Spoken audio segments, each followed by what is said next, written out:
Ladies and gentlemen, boys and girls, children of all ages, good morning, Mr. and Mrs. America, and all the ships at sea. Welcome to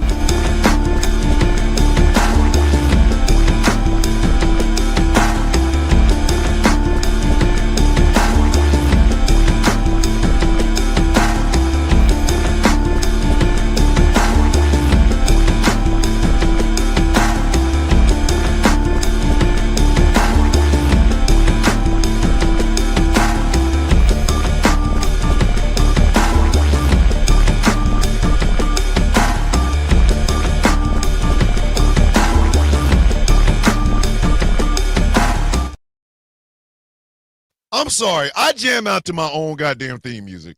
And if you don't like it, kiss my ass. I ain't got nothing for you. I don't care. If you can't jam out to your own theme music. Know what I mean? Hi, kids. Do you like violence? Okay, that's Eminem. My bad. My bad.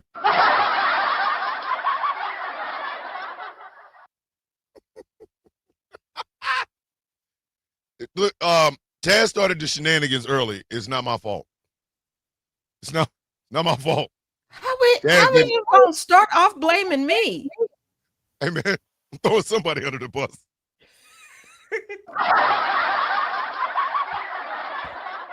Somebody getting this work. God damn it. It can't just be me. Morning, man, but y'all yourself. Hey, today's show is quite special because it speaks to the heart of what a lot of y'all are thinking. A lot of y'all are really, really upset at the current state of our economics in the United States. A lot of y'all, every morning, y'all go to work. You go to work. Or you take care of a family member or whatever. And almost instantaneously, you watch as your money walks out and goes to ballrooms and blue reflecting pools and UFC fights and shit. And y'all all think it is just bring the goddamn bread. Bring us the bread. Now, I don't blame you because I too am saying the exact same thing. Just bring the goddamn bread. Bring us the bread. Which is why we are going to start a series here on the Sound of Coffee. If you like Why Wednesday Confessionals, if you like Flag on the Play Fridays, every other Tuesday when we're not doing Lyrical Breakdown, we will be doing a segment, a show called Just bring the goddamn bread. Bring us the bread. Where we ask a very, very difficult ass question. Where's our money going? Where's our money going? Morning, DJ, love you. Where is our goddamn money going? Because it gets to the point, and we could give y'all one of these big, long, boring ass things. Here's the draft and the chart. But this is the Sound of Coffee. We don't do that shit here. We don't do that. Taz is not the... Taz will give you the charts, but she's not going to give you the charts the way you think she's going to give you the charts with the boring shit. Taz will give you stats and figures and graphs with a bunch of dragonflies and butterflies and dog kisses and shit on it. That's what you're going to get. That's exactly what you're going to get. You know what I mean? Butterflies and dog kisses and shit on it. Oh, shit. My bad. I knew I was on it. Now I'm not. Though. You gonna learn. Hey, but I didn't put any on last night's notes. Progress. It's hard as hell to try to read Taz's notes when there's a goddamn dragonfly flying on the paper at the same time. You out here trying to, you know what I mean? Like you out here trying to learn something. And she got a goddamn spider with a face and a smile and shit on it. Like, thank you, Tristina. Tristina said Taz adds the spice that But I'm even still. You know what I mean? Like it's you be like, oh, hey, whoa, wait a minute. Yeah. Wait a goddamn minute. Well, I semi-color coded it. I didn't even put all the colors on Yeah, there. I you kept it semi with all 3 right. colors. You semi it all right. Oh, That 4 colors. semi's My a bad. mug. 4 colors. Okay. So, like I said, we're gonna be doing a series of shows. We got lyrical breakdown every other Tuesday, and the Tuesdays that we're not doing, like every other Tuesday after that, is going to be the segment called Just bring the goddamn bread. Bring us the bread. We're gonna try to make it funny. We're gonna try to make it informative. We're gonna try to make it, up to the Sound of Coffee standards. Which, if y'all leave and be like, "This is the worst show I ever seen," then I have failed as a show host, and Taz has failed as the executive producer. So, without further ado, we're gonna go ahead and start this goddamn show because we need to ask a serious question, ladies and gentlemen. Bring the goddamn bread. Bring the goddamn bread. Bring us the bread. So, kiddies, Godzilla -1, ultimate roar. Y'all ready? Are y'all ready? I guess he is too. Watch.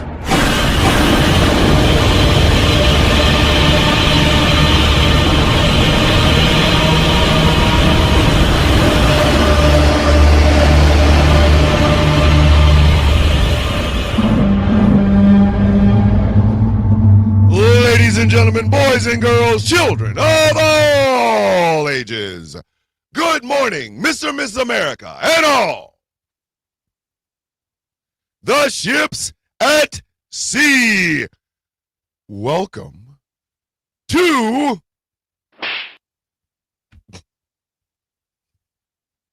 I'm using a new soundboard, so there's a lot of shit I can't use because I know for a fact I'm gonna get in trouble if I do it.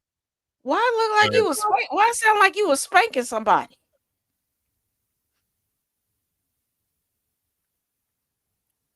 Oh, nobody else heard that? My bad. All right. Okay. All right. Hold on. Because I do believe there's an echo. Wait a minute.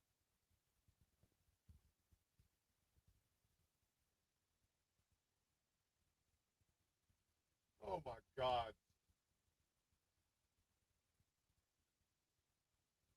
Wait a minute. Okay, going from spanking somebody to oh my God does not make this better. Thank you, DJ. DJ heard it. It was somebody getting spanked. It was a slap.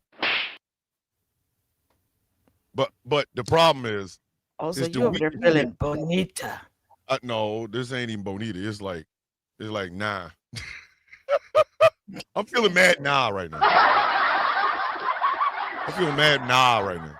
Like, I'm not. Morning, Nan, I love you. I'm feeling mad nah. Like, you feeling bonita? Nah, man. I'm bonita shit. I'd eat some bone-in wings right about now, but I'm not feeling bone nothing. Listen, I'm trying out a new soundboard. Obviously, so far the soundboard is failing me on a global scale. So there's that. There is that. The sounds are not sounding. Listen, here's the Pit song. Can't play that. I'm gonna get in trouble just for that. Here's the opening. Can you feel it?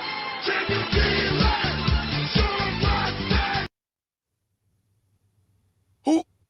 Who would y'all show up to this show if I said, welcome to Can you feel it? Can you feel it? Show my that I will shut all this shit down. I will shut all this shit down. It'll be the sound of the fake thing because you'll be over. It'll be the quickest show ever. Guess who's not coming in tomorrow morning playing that shit? Me. Darth, nah. Now, if you thought what I said about today's song selection was bad, do that. Ain't nobody coming to see you. Oh, Coming to see me. They come and see the temptations. Ain't nobody coming to see you, Otis. and then I have an echo, and I don't know where the hell it is. This show is, listen, ladies and gentlemen. It's deep in your womb lands. So since you're not Oh, feeling God, not the Womblands. since you're not feeling Bonita, I feel Darth Nah. Nah, I'm Darth Nah today. Listen, listen, enjoy this because the old soundboard will be back tomorrow. I'm just saying, I can't. This is ridiculous. That was not an enthusiastic clap. Like that was That's a why am I here clap. That was some grandma, big mama drug me to church, and I don't even like it here clap. That's your living room smell funny clap. That's I got the clap. What is going on here? I was promised some plush loving, but I got stick figure Sally. Absolutely not. What's going on? I got exactly 12. I got exactly 12 people in a room going like this. My brother, the Elijah one, live from East London, the Elijah one. My brother, the Outcast, is in the building. Hey, here you go. Yes, Andrew, that was an impression clap. Listen, that clap sound like that clap sound like it. What would happen if, like, the worst person in a small town died, and everybody showed up at his funeral? It's like he in the box.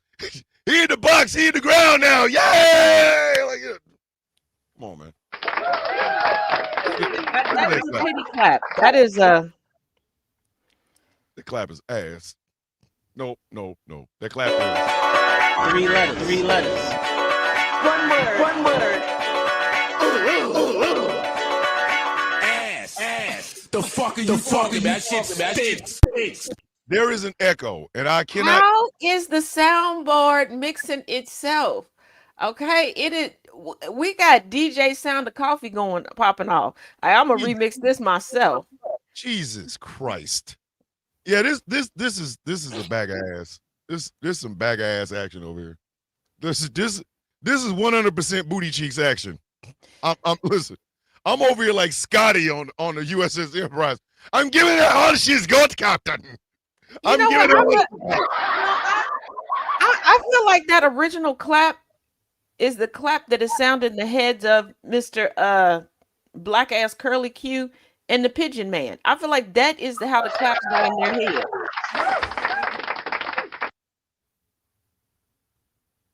What? Oh. What is that?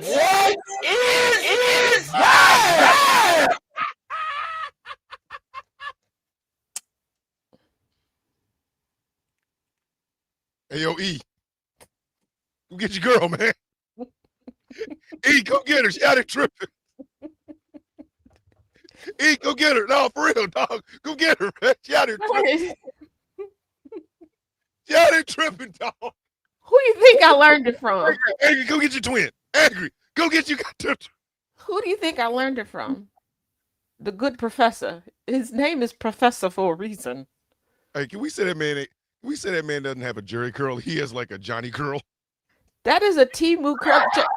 Okay. You know the you know your Timu locks? Yes. That's I thought you skinned him for a minute. I was like, oh, do we need an alibi? Like did you scout that man? Lord. Listen, the soundboard had to say it. But, ladies and gentlemen, this is a pure 100% projects program over here today, buddy. I'm gonna find out why there's an echo, and I'm a de-echo it. Anyway, all right. Listen, you know what? Out here about to deflower the soundboard. Watch out now. Yeah, I am. Make it public and public. Never mind who you thought I was. I'm Thomas Bishop. Why is there an echo? Why is there an echo for my own shit? Like I'm hating life right now. I need y'all to understand how embarrassed I am right at this second. Why? It's funny. I'm embarrassed like a mo. But the thing Like, about it wasn't doing this till we clicked live. So he said, "Did he let exactly. it go, glow?" Yes, he did, Angry. He let his phone go. Hey, between the Johnny curl and the mullet. Listen, that oh The boy, mullet, boy, that's not you got time. Go someplace to get this shit cut off. that is a wash and go for Jesus, real. that Wash man, and go to hell. come on, now, he need to do something with himself. Christina Listen, said it's all a right. sassy keyboard. It is. I got a keyboard. I got a keyboard to act like it don't know what it's To doing. make it over here. publicly clear, never mind who you thought I was. I'm Thomas Bishop. Bitch. Anyway, my name's Thomas Bishop. I'm known as the Oh villain. damn! Inferno said the soundboard is getting playback for you trying to replace it. Listen, yes, the old one is over there going, see, bitch, if you'd stay with daddy, you The wouldn't be Juliet. problem. It's your fault. The soundboard said it's my Echo. fault. I done got Seeley from The Color Purple to soundboard. This bitch. All my life, I had to fight for attention. So until you put me back, ain't nothing gonna work over there, Thomas. It's literally it's like 2 inches away, like 3 inches away from me. It's over there going, That's what he said. done to me, already done to you.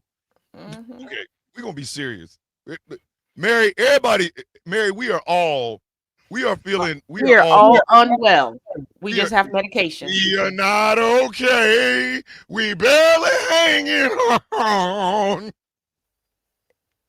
Listen, this is a $10 house production. Mama still working in them $10 houses. Apparently, it's a $20 house. You can hear the bitch twice. Like, I don't. If somebody says your mama still work at a $10 house twice, does it not mean your mom's pulling double duty and she's working at a $20 house? Or is she working at two $5 houses? Your mama still working in them $10 houses. Look, You know what? I'm gonna get out the driver's seat. I'm gonna let you drive. Please. Yes, me drive. It ain't working. Don't stay right there for just a second. I mean this with everything in me. Okay, I need y'all to understand. I mean this from my soul. If your mother or somebody's mama is working at a $5 house, go take that bitch to church. Take that bitch to church. I mean the $5 for the footlong. Listen, what kind of sexual gratification can you get at a $5 house? Again, what have we said on this show? Nobody pays for sex. They pay for silence. Nobody pays for pussy. They pay you to shut the F up after they get it. So if you are buying $5 house coochie, that bitch is gonna be silent for exactly the time it takes for you to put your fucking pants back on. No, first of all, Naughty at words. a $5 house, because your stroke game can't be that great. That heifer is tweeting that out and putting it on Instagram while it's happening. She is live streaming the dick. She is live streaming it. Like, hey, yo. Can you see the dick tonight? Girl, wait a minute. Deacon Jones about to come up here and rock my shit for exactly 30 seconds.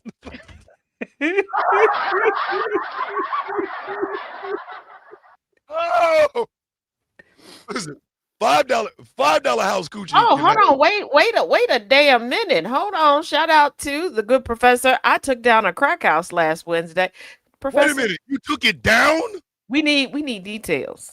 Oh, sir, you need to get that story all the way up. I need all that. I need that emailed. I need a video of that emailed to me. I need all that, dog. Listen, now we got to call him Professor Moriarty, the crack house buster. You know what? As a matter of fact, let that be a Taz Effect exclusive. Come on around tomorrow and tell us live and in living color, because Yes. I need the scuttlebutt. Hold on. Wait a minute. I organized it to be ready.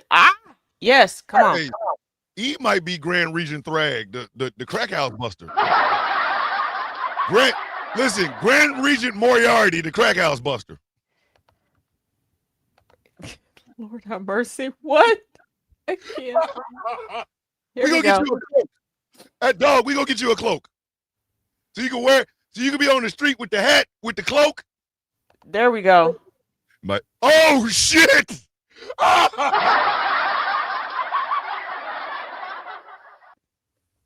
Yeah, we're never Carrying recovering. Lady Justice. Listen, We're never recovering. We need all that story, buddy. Yes. Listen, you want music? I can make some music for it, sir. And we need parts. Don't just give us all a wanting or told them. Whoa. Wait a minute. Hold on. We don't need this. Hold on. Hear me out, though. Hear me out, because this is the perfect tagline. Okay. Hear me out. Hear me out. When all hope is gone and your neighborhood has been taken over by the houses of crack, no worries. Bricked Up for Justice is on the way, because what? He can sniff it out professor style.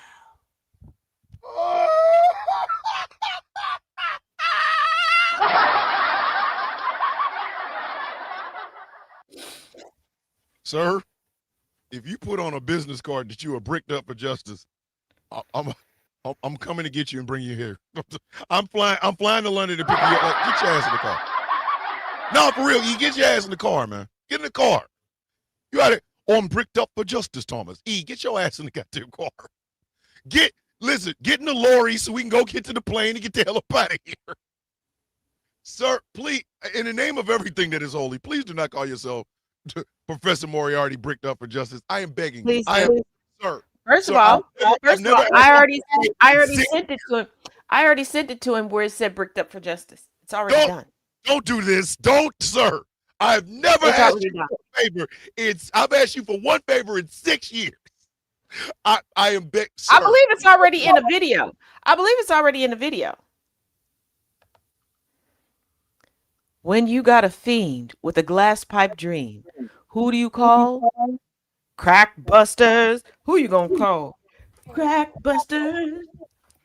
I've been in my left shoulder for a month. This is not making it any better. Oh, this is not helping Professor Swole Moriarty. London Vice. E, that's it. You know what, E? For you, sir.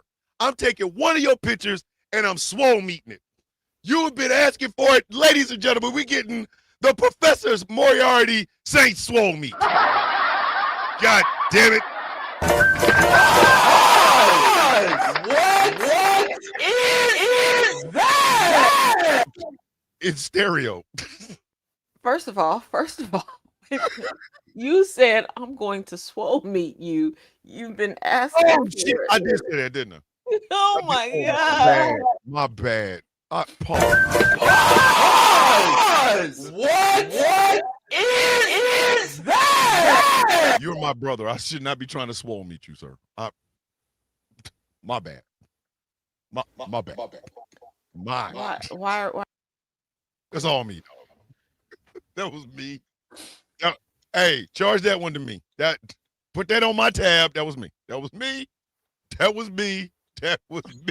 My bad. Look at Eric and Jay going, pause again, Thomas. God damn it. That was nasty work, sir. My bad. What is that?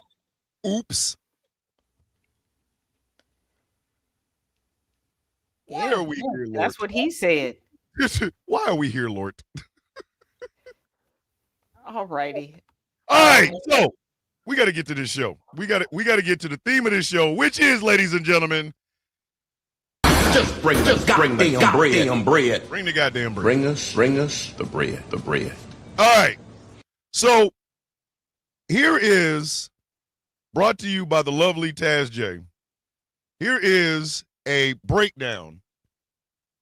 And this is exactly where's my money? Bring us the bread. Taxes in America. The current federal corporate income tax rate in the United States is a flat 21%. A flat 21%. So Amazon makes billions of dollars. The whole corporation pays 21% in taxes. GM, billions of dollars, 21% in tax. Do y'all know that GE has not paid any taxes in like a decade because of this? 21%. The federal and state breakdown. Federal rate, a flat 21% applies to all C corporations on taxable income, revenue minus allowable deductions. All right, there's that. State rates. Most states add their own corporate tax, which ranges from a flat or graduated rates between 1% and 11.5%. There are 6 states, Nevada, Ohio, South Dakota, Texas, Washington, and Wyoming, do not levy a traditional corporate income tax though some impose alternative gross receipts or commerce taxes instead. I gave you all of that to start the show off like this. If you're ashamed of this, you do not have to say it, okay? If this is going to be something that is going to bring up some sort of painful thought process or something like that, you do not have to reveal it.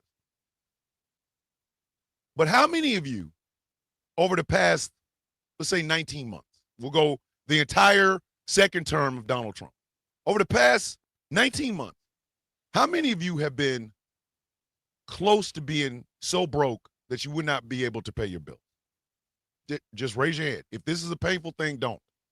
But how many of you have been very, very, very, very close to not being able to pay all of your bills? Raise your hand. Just raise your hand. How many of you right now, and again, you don't have to reveal this. This is not something that I'm asking y'all to do to stay on the show, nothing like that. How many of you have food insecurity? Like right now, how close, and I want y'all to think about this, how close is your nearest grocery store? Now, I can say honestly, mine's is around the corner.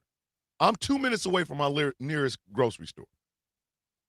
But when I lived in Blue Springs, the nearest grocery store was 10 blocks away. And when I lived in Kansas City, when I was growing up, our nearest grocery store was on 63rd and Troost. That was, if we was taking a bus to get there, and we've done that, if we were taking a bus to get there, that's a 2-hour ride. Back there and back, 2 hours each. You spend 4 hours, you get up, walk up the hill, get to the bus, take the bus to Troost, take the Troost bus all the way up to 63rd, you get off, then you go, you shop, you get all your shit, put it back on the bus, ride that bus back, then ride the bus back to our neighborhood, not even our house, our neighborhood, and then we walk all the food home. That's a 2-hour there and back type thing. How many of you have are living right now in a food desert? Right now. Now, how many of you see people like Jeff Bezos or Mark Zuckerberg celebrating their opulence? Did y'all know that Jeff Bezos has a yacht so big that he for his wedding, he wanted a country to remove a bridge that had been there since like the 1800s so that he could get his yacht through this damn little island way. Right? Mark Zuckerberg has a compound. He doesn't have a house, he has a compound. Taz, what is how much are we currently spending on this war in Iraq? On this war in Iran? Do you know? Because at last check, we were spending $2.2 billion a week on something that has not been declared a war. It's true. Go look it up. I don't know if that's right. I don't know if this went up. I don't know if this went down, but I know at one point we were spending $2.2 billion a week on something that has not been declared a war. The U.S. war in Iran has cost an estimated $37.5 billion in direct military operations as of late July 2026, according to figures provided by the Defense Secretary Pete Hegseth, Senate Appropriations Committee.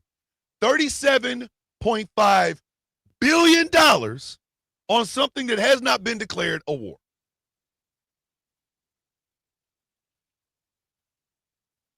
All of this leads to one declaration. The American people are looking at our federal government. Just bring the goddamn bread. Bring us the bread. And why? Because, and I'm gonna say something that might go, it ain't gonna go over everybody's head because y'all are smarter than that. But truth is truth, and we have to be honest with ourselves. The American people have never really truly gotten everything that they deserve from their federal government for the amount of money that they pay. And that's the God's honest truth.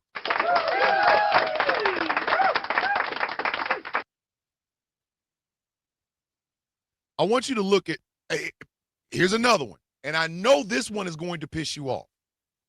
ICE budget for the past 19 months, early 2025 through mid 2026.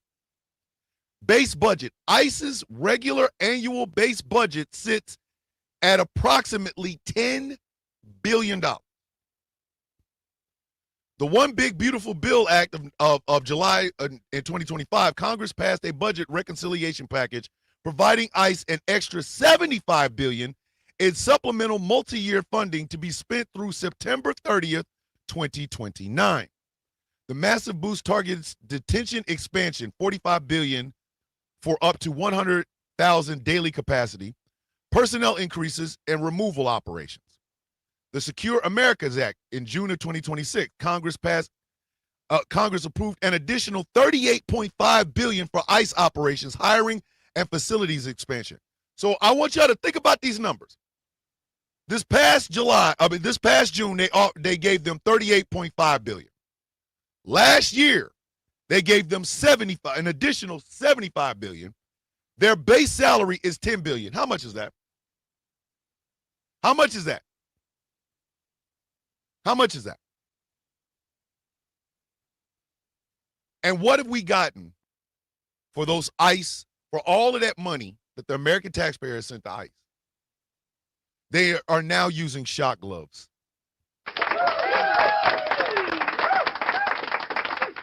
Shock gloves.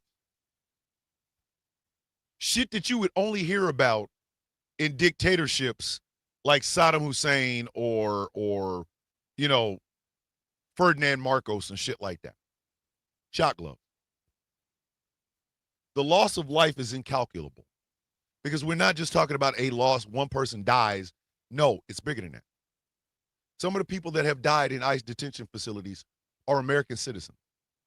Some of them are migrants who have been able to come over, work for a season at a farm or something like that, and then go home. This idea that America is getting rid of all of these illegals. I want y'all to think about this. $45 billion for a massive detention expansion. $45 billion for up to 100,000 daily capacity. That is never going to happen. You understand that there are not that many illegals walking around on the streets today. To put 100,000 people in detention? We have gotten ICE raids on schools, on hospitals, on churches, in neighborhoods, at places where people work. They were detaining people from goddamn Home Depot. Home Depot. Do y'all remember that when they said they started to go in and get people from Home Depot who are out standing out trying to get work? So I want y'all to take these numbers into consideration. 75 billion, 10 billion, and 38.5 billion. How much is that?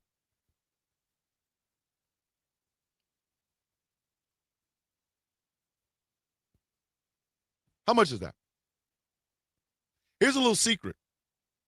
And again, I want y'all to remember, while all of this is going on, some of you listening and watching this show right now are in a situation where you might not know how to pay all of September's bills. You might not know how much you're going to have to spend for food. And some of you live in a food desert. I want you to keep this in mind. The United States started getting ready for America's 250th birthday party 10 years ago. A bipartisan group called the America 250 Group were planning for America's 250th birthday party, right? They had allocated a certain amount of money that would be, replenished every month until that 250th birthday. The numbers are 10 billion, 75 billion, and 38.5 billion. So, Trump gets reelected. He comes up with something called Freedom 250, which was his celebration of the America's 250th birthday. The problem is, every donation that was coming in was going directly to Freedom 250, not America 250. And the amount that was being allocated for America's 250th birthday party to America 250 shrank, and it kept shrinking. At one point, it was $100 million. It got shrunk to 25. And then it got shrunk to 10. Where did that extra money go? Freedom 250. It went to Freedom 250. Flash forward, America's 250th birthday party happened. Y'all saw the booths. Y'all saw that. Y'all saw where everybody was going on the into those little buildings where they had the names of the states and shit like that. We got a UFC event.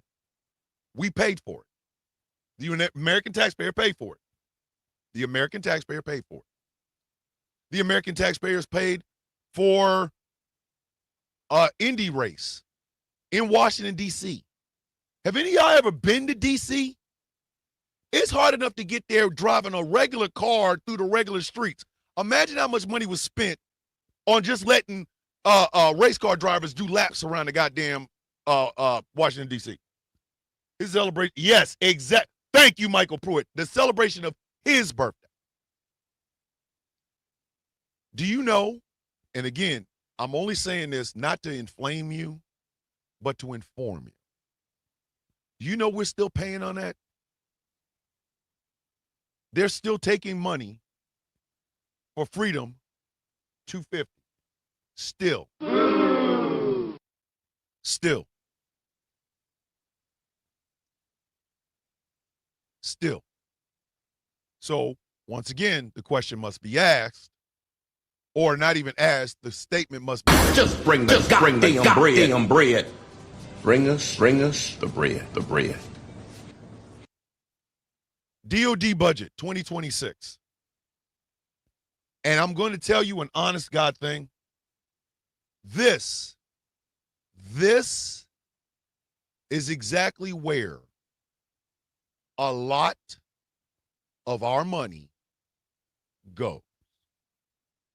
The Department of Defense fiscal year 2026 total defense budget request is approximately $961 billion to $1 trillion, combining about $838.7 billion in base discretionary funding from the Defense Appropriation Act and an additional mandatory funding such as around $113 billion to $150 billion from the 2025 Reconciliation Act. Key budget highlights: base discretionary funding enacted roughly $838.7 billion for base defense activities. You know what base defense activities is?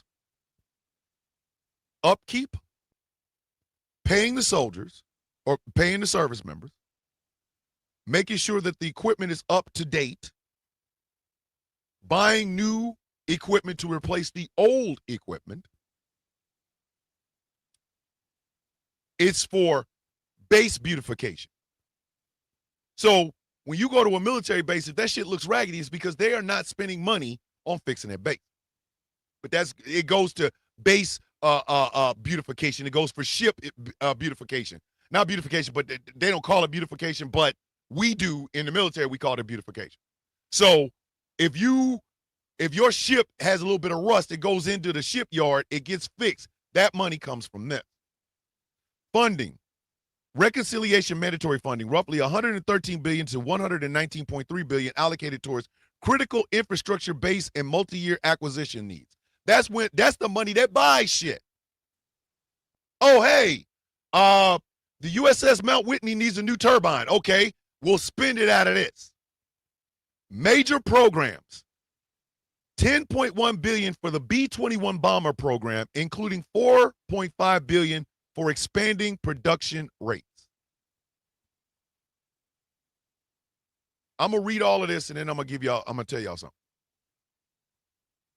$5.3 billion for the Sentinel ICBM program, $2.2 billion in classified spending for hypersonic defense efforts via the Missile Defense Agency, $2 billion for sea-launched nuclear capable cruise missiles, $1.7 billion for Space Force missile warning and tracking constellations, $15.5 billion requested for cyberspace activities. All of that. So I want you to think about this for just a second. All right, just think about this for just a second. Now, I just sat here and gave y'all all of the shit that they're spending all this money for in the Department of Defense. How many of y'all roads is effed up right now? Don't worry, I'll wait. All of you, where my truckers at? How bad are them roads? How bad are them roads you drive on? Where my truckers at? Where's my delivery people? How bad are them roads? How bad are they? Right? Somebody tell me I'm wrong. Somebody telling me I'm wrong. So we got money for cruise missiles. We got money for cyberspace security. We got money for sea-launched nuclear-capable cruise missiles, ICBM program, hypersonic defense efforts via the Missile Defense Agency. But some of y'all got the worst roads in the United States, and don't act like you don't.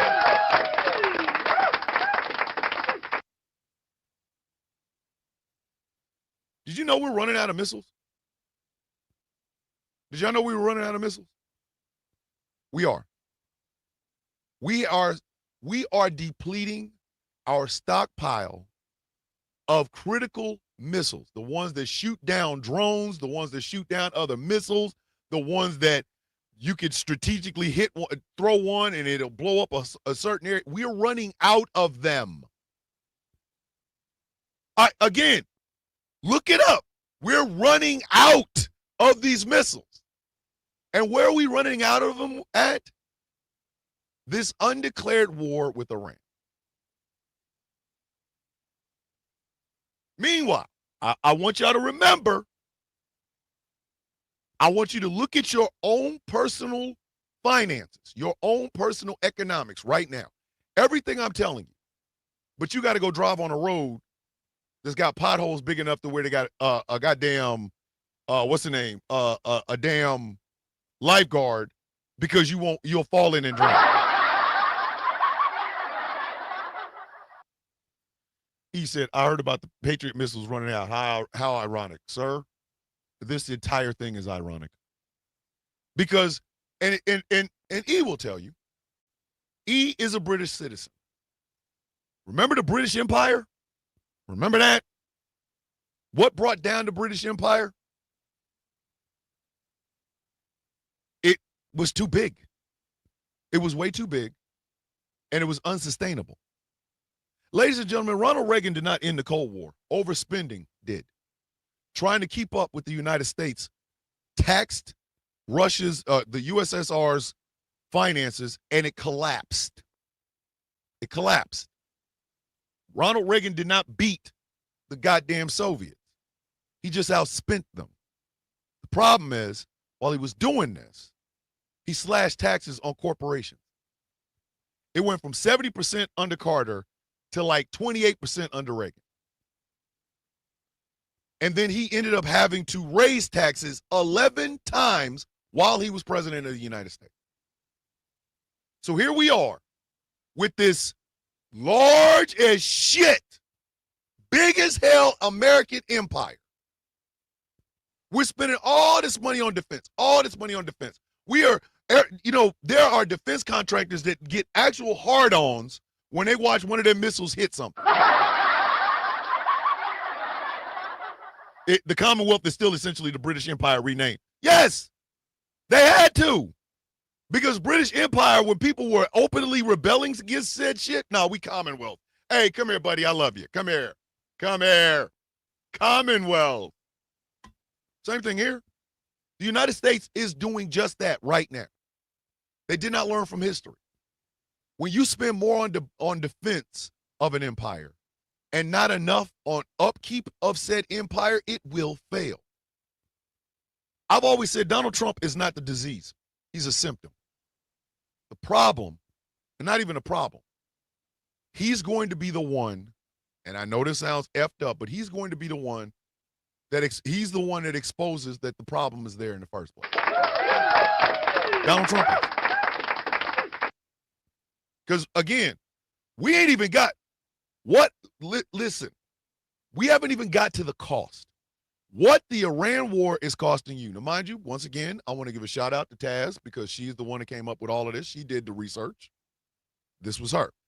The war in Iran has cost the average American household more than $660 in extra fuel expenses alone, alongside rising prices for everyday goods and higher national inflation.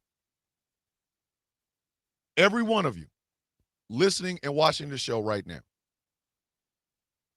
if you have a family, you got a husband or a wife or a boyfriend or whatever, or kids and things of that nature, an extra $660 in extra fuel expenses alone has been foisted on you by a war that isn't a war because we haven't declared it as such. Household financial impact. Higher gas prices. Americans have collectively paid tens of billions in extra fuel costs since the conflict began. Poor households spend as a much larger share of their income, 4.2%, on gasoline compared to richer households, which is 2.7%. More expensive groceries. Transporting goods by diesel-powered trucks has driven up food prices, with staple items like fresh produce seeing double-digit percentage increases. Strained budgets. Many households report cutting back on medical care, reducing grocery budgets, and pulling money from savings to cope with the rising cost of living. Higher inflation. Annual inflation accelerated as energy and transportation costs climbed across the country.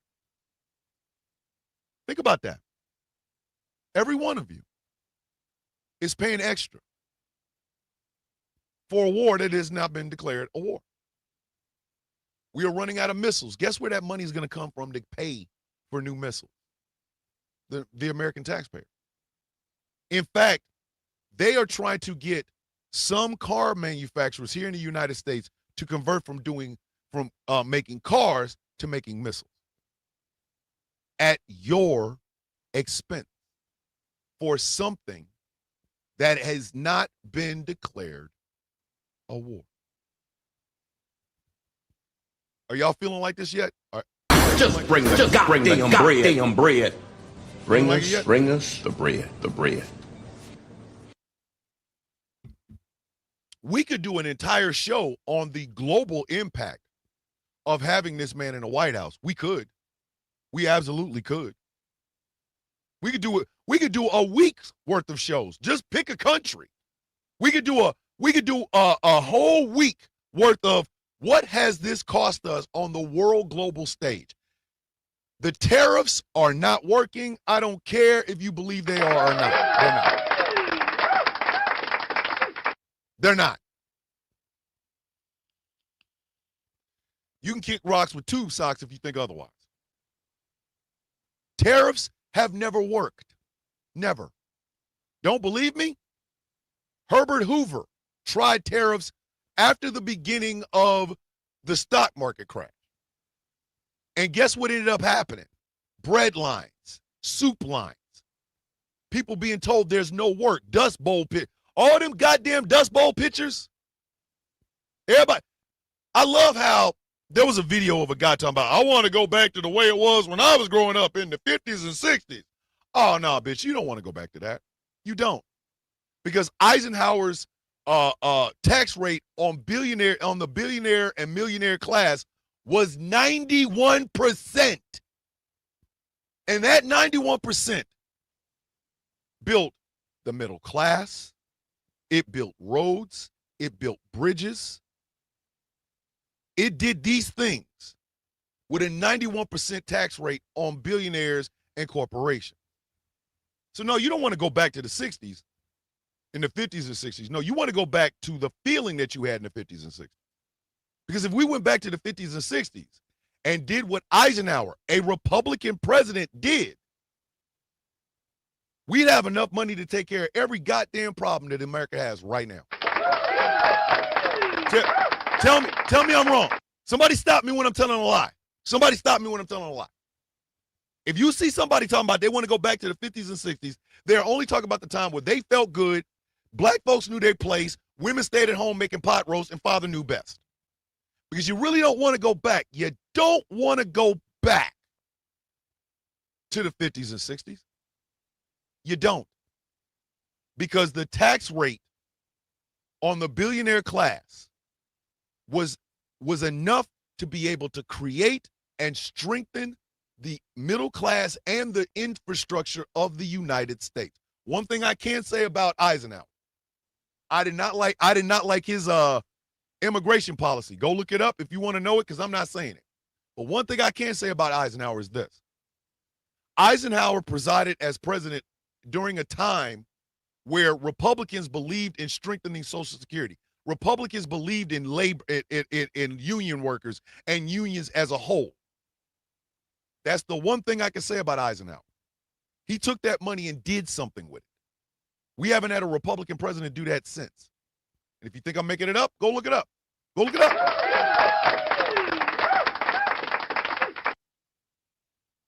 You know what, Heidi? Thank you for that. So, Donald Trump imposes tariffs, not realizing that the American taxpayer pays for it. You paid a lot in tariff money on top of everything that you bought, a car, a house, what have you. You did. The American taxpayer did, right? The courts say that's illegal. You got to get that money back. Guess where it went? Did it come to you? No. No, it didn't. It went back to corporations. Went back to corporations.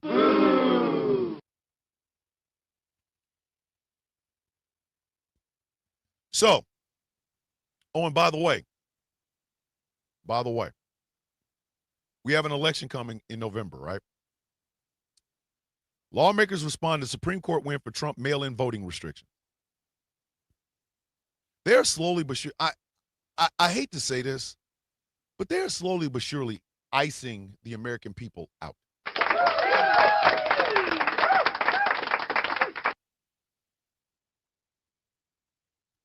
Your voice doesn't even have the power it used to. Again, another thing I can say about Eisenhower. When I said Republicans believed in strengthening Social Security is because it was part of the New Deal that FDR brought in, and it was extremely popular. So Republicans would look like assholes if they went against it. With Eisenhower's tax rate on billionaires in the corporation class, doing infrastructure and fixing roads and bridges and things of that nature with strong union work,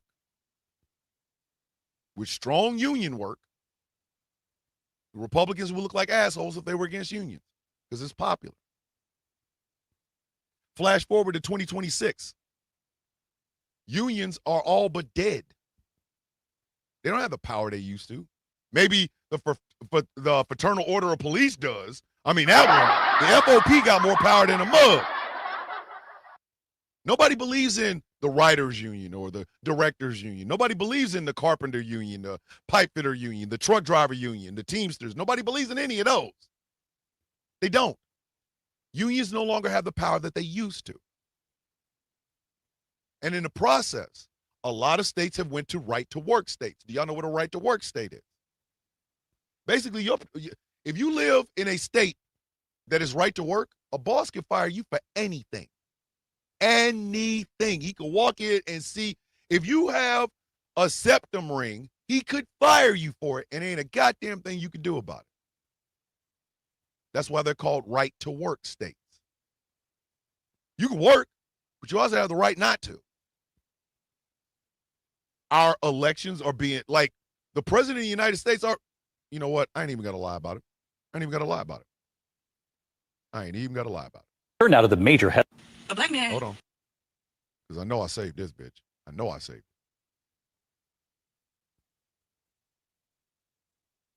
No, I didn't. Damn. But the president of the United States basically said he could take over the elections in November. So your money is flying out your pocket. Your voice is being silenced. If you're in the union, nobody gives a shit. Your roads are effed up. Your bridges are effed up. Do y'all know they have people who go around and inspect the dams in your state? I will never forget this stat. There's like 40 dams or something like 40 dams in Alabama. I forgot what number. They got 3 people inspecting. You would think you would hire more people, right? That would be the thing. No. Alabama did not hire more people. Alabama did not hire more people. So you got 3 people out here inspecting every single dam in the state of Alabama. And I'm going to say something. It's going to hurt, and I don't care. Red state Southern strategy bullshit is the reason why our asses is here today.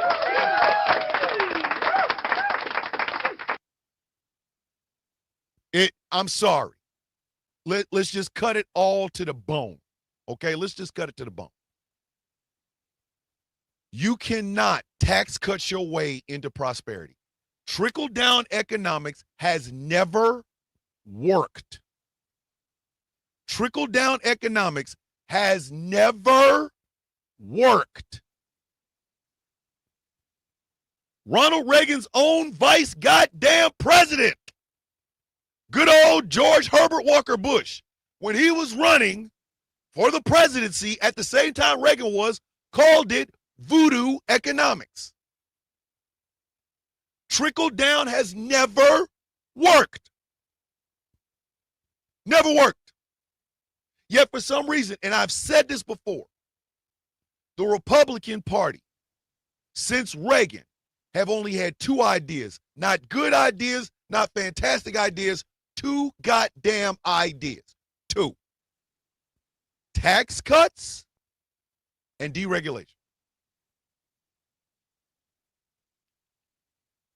Tax cuts and deregulation. That's it. Since 1980. The plan is always the same. When you elect a Republican, you will get tax cuts and deregulation. But they have to. Why do y'all think we have to fight about trans people in sports and trans women in bathrooms? Why the hell do you think we have to fight about black women's hair? Why the hell do you think we have to fight about these certain stupid-ass wedge issues? Why? Because the Republican Party poisoned the well to where so that they could get elected and give you tax cuts and deregulation. That's it. Every Republican, I don't care where they are running right now. Look at their platform. Look at their platform. Whether they're running for a city council member, a mayor, a state senator, a state congressman, the governor, the U.S. senator, U.S. congressman, or president of the United States, every Republican since 1980 have only had 2 goddamn ideas: tax cuts and deregulation. Do you know why data centers are all running rampant all over the United States right now? Deregulation. Deregulation. It's the fact that they want to deregulate All of this shit. They do. They think if your water is less good to drink because some company wants to save some money, that's a good thing. They think if your air is a little bit unfit to breathe, a little bit of carbon monoxide in it, a little bit of this, a little bit of that, but a corporation saves money in their bottom line, the profit margin, that's a good thing. Yup. We got lettuce that will give you the shits. We got worms in the faces of cows. So there go that beef. Or everything about around us, everything we might eat makes you sick. Why do you think that is?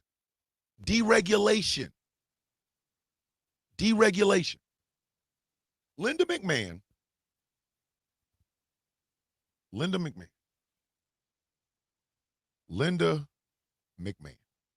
Hold on.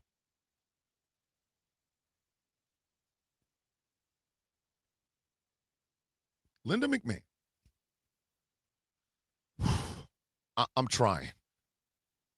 I am trying because I want to hit this woman so goddamn bad in her throat. The first couple of hours every day, students really have on headphones. They're in front of their computers. They're getting their subjects fed to them with all teachers monitoring what they're doing. And the beauty of that is that a student almost has a one-on-one tutor.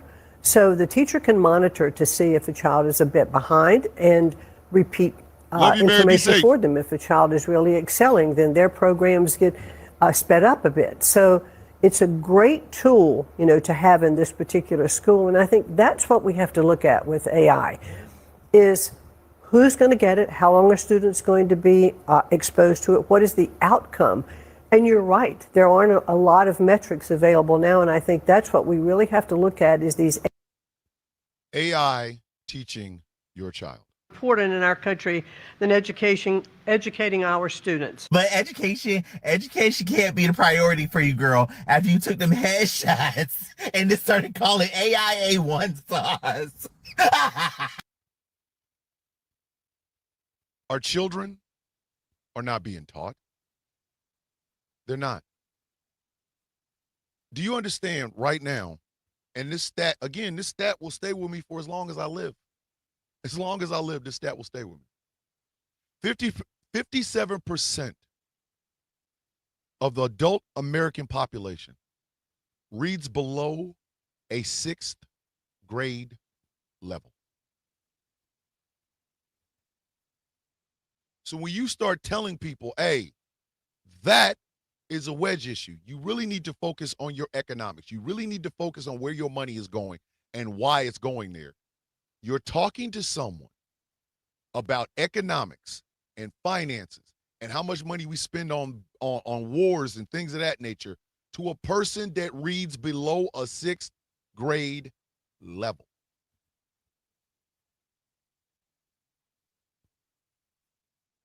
We are not the greatest country in the world. I don't think we ever have been, but I know damn well we ain't now. I know that. There's absolutely no doubt in my mind. We score below the, almost close to the bottom on math. We score almost close to the bottom on reading comprehension. We score low, very low on science. We're putting out uneducated people into the population to look for jobs in a job market that ain't there. And all the while, your taxes are still being paid to the federal government. Still being paid to the federal government. Still. While you out here fighting about where a trans woman should take a shit at. While you're out here fighting about abortion rights. While you're out here fighting about blacks getting this, that, and the third, we are putting out some of the most uneducated human beings into the population of the world ever. And we're still walking around here with a foam number one finger. Really? For real? Are you high now? Is it okay? I mean, are you all right? Annie, is you okay? Is you okay, Annie? But again, I go back to national economic and government costs. Direct military spending. The Pentagon estimates direct military costs to have surpassed $37.5 billion, with the administration requesting tens of billions more in supplemental funding to replenish munitions and repair damaged regional bases. Broader economic strain. Independent analysts and research groups such as the Cost of War Project at Brown University note that total consumer and economic losses climb significantly higher when factoring in supply chain disruptions and sustained energy market shocks. Here's one that really, really honestly you should be ready to beat somebody's ass when you see this. No bid contracts 2026. The federal government spent nearly $263 billion on no bid contracts in 2025 and is on track to surpass $300 billion in 2026, according to analysts by the Project Government Oversight via Western Priority.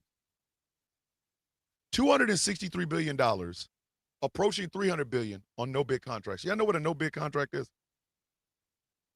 That's where the government says, we want this. We want to get this done. We're going to go to a contract. Or they pick who they want. The reflecting pool is a perfect example of a no bid contract. And y'all seen what that happened.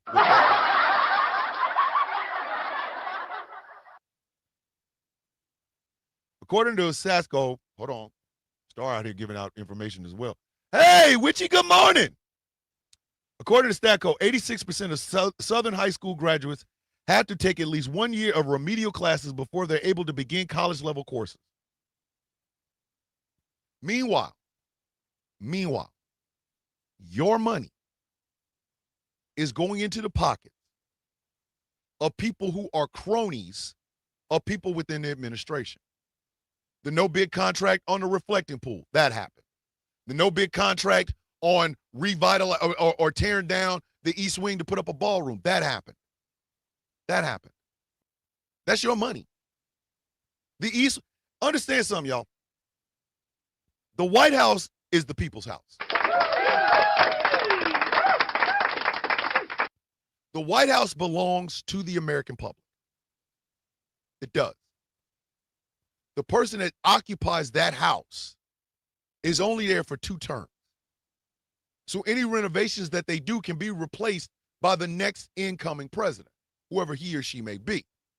But that house belongs to the American people. Why? Because we pay for the upkeep. We do. We pay for it. We pay for the upkeep. We pay when they want to, like when Barack Obama wanted to put in a basketball goal, he paid out of his own pocket to get that done. But the renovations that were going on around the White House while he was doing this were already allocated by Congress from the American taxpayer to get done. We pay for the upkeep of the Capitol, the Washington Monument, the Lincoln Memorial, the Vietnam Wall and the statues therein. We pay for upkeep at Arlington National Cemetery. Now, I know there's not a single one of y'all say the owner of the San Francisco 49ers was busted in at a $10 house. Witchy!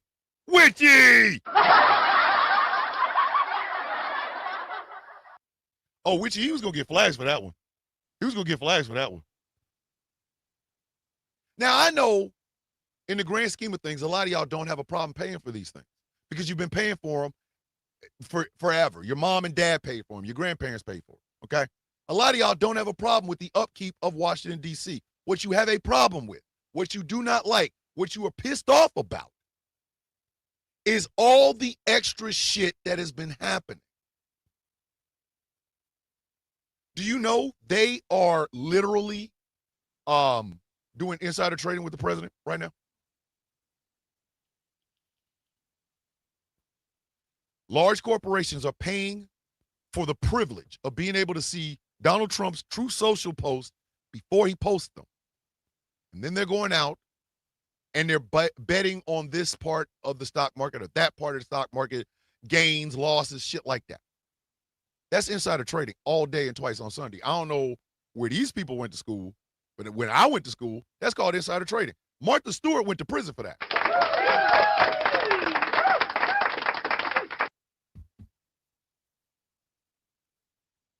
And it still begs the statement. Just bring the goddamn bread. Bring us the bread. Where is our money? Where the hell is our money? Remember, Doge was supposed to be finding all this waste, fraud, and abuse, and all they found was any organization or thing that was investigating Elon Musk, and he cut them. People always talk about Donald Trump not having a body count. And that's a lie. Because under his leadership, or lack thereof, over 1 million people died from COVID. That's on his jacket. That's his. That's on his jacket. He has to own that. But then, in his second term,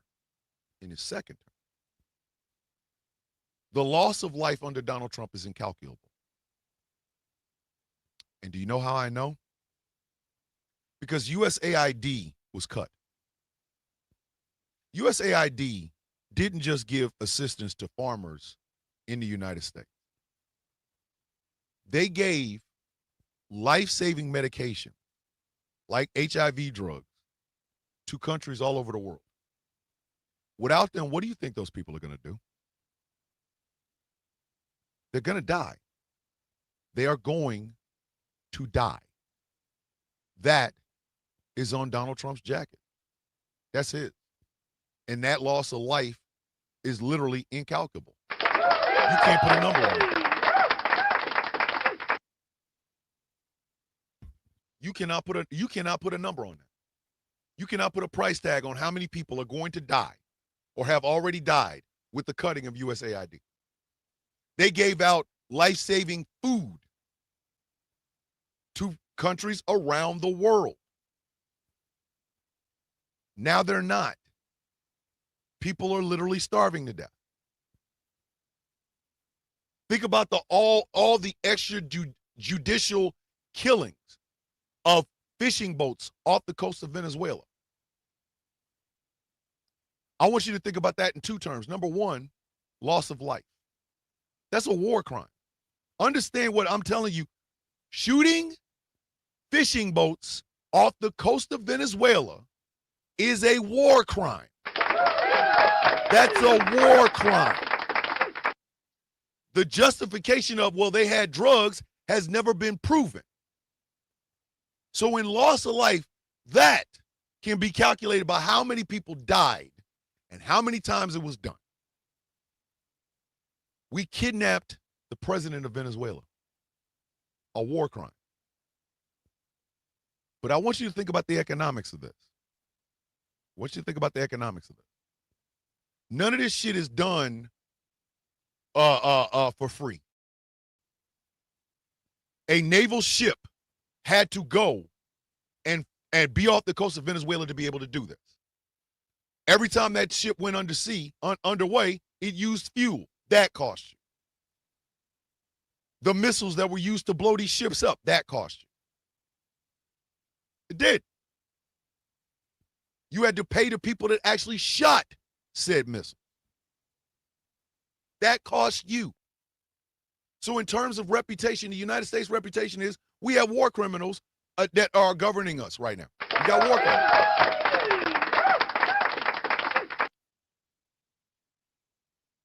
That's it. That's just the cost of the lives lost. We have war criminals that are governing us. But in terms of economics, you paid for every missile shot. You paid for all the fuel for every ship to be shot. For every ship to be shot. You paid for that. Again, you should be thinking in your head. Just bring the goddamn bread. Bring us the bread. Major 2026 no-bid spending areas. Department of Homeland Security. DHS spent $464 million on a no-bid contract for 10 used airplanes intended for deportation flights which largely sat idle, according to Congressional Research Service report. DHS drove a massive surge in urgency exception contracts, accounting for $16.9 billion of the $18.4 billion obligated to the first half of fiscal year 2026. Coast Guard icebreakers, a roughly $7 billion project for 11 polar icebreakers, utilizes no bid contracts under public interest exemption. National Park Service, this one should enrage you, because this National Park Service thing is a twofold. Hold on. The ongoing overhaul of the Lincoln Memorial reflecting pool accounts for a large majority of the Park Service's urgent non-competitive contract spending. Here's the thing. The National Park Service has a certain amount of money allocated to them. You know what they do with that money? They pay forest rangers. They pay people that take care and do upkeep and pick up the trash and stuff like that in places like Yellowstone. Donald Trump diverted money from the National Park Service. Again, the National Park Service, for a helipad at the White House, for that bullshit-ass UFC ring, for the gold painting on all the goddamn statues all through Washington, D.C. He used National Park Service money to do that. That's your damn money. Again, am I making this up? Bring the goddamn bread. Bring us the bread. Recent contract policy shifts. Fixed price executive order. On April 30th, 2026, President Trump signed an executive order making fixed price and performance-based contracts the default method for federal procurement. Justification rules. Non-fixed price options like cost reimbursement now require strict written justification and formal approval from agency leadership. Kristi Noem was the head of DHS when a natural disaster happened. Taz, where was that natural disaster in, like, North Carolina, I believe? Was it North Carolina? South? It was one of them. It was someplace. Forgot where it was. But this is a new rule in the DHS. Any spending for like FEMA and shit over $100,000 has to be approved by the head of DHS. That didn't used to happen. And there was a county, and I cannot remember. I cannot remember what in the hell is the name of the state and county. I don't remember. But it was devastated by like a tornado or some shit.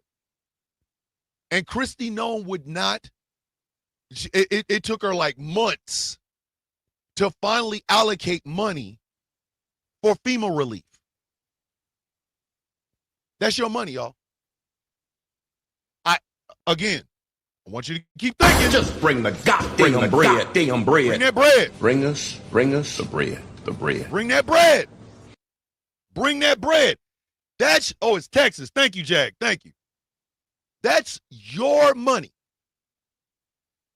A natural disaster happens. A tornado, a hurricane, polar snow, whatever it is. And FEMA comes out. FEMA is the one that gives the people these the supplemental money, that first little bit of money they get, where you can go use it to get into a hotel and get yourself some food and stuff like that. Then you put in what's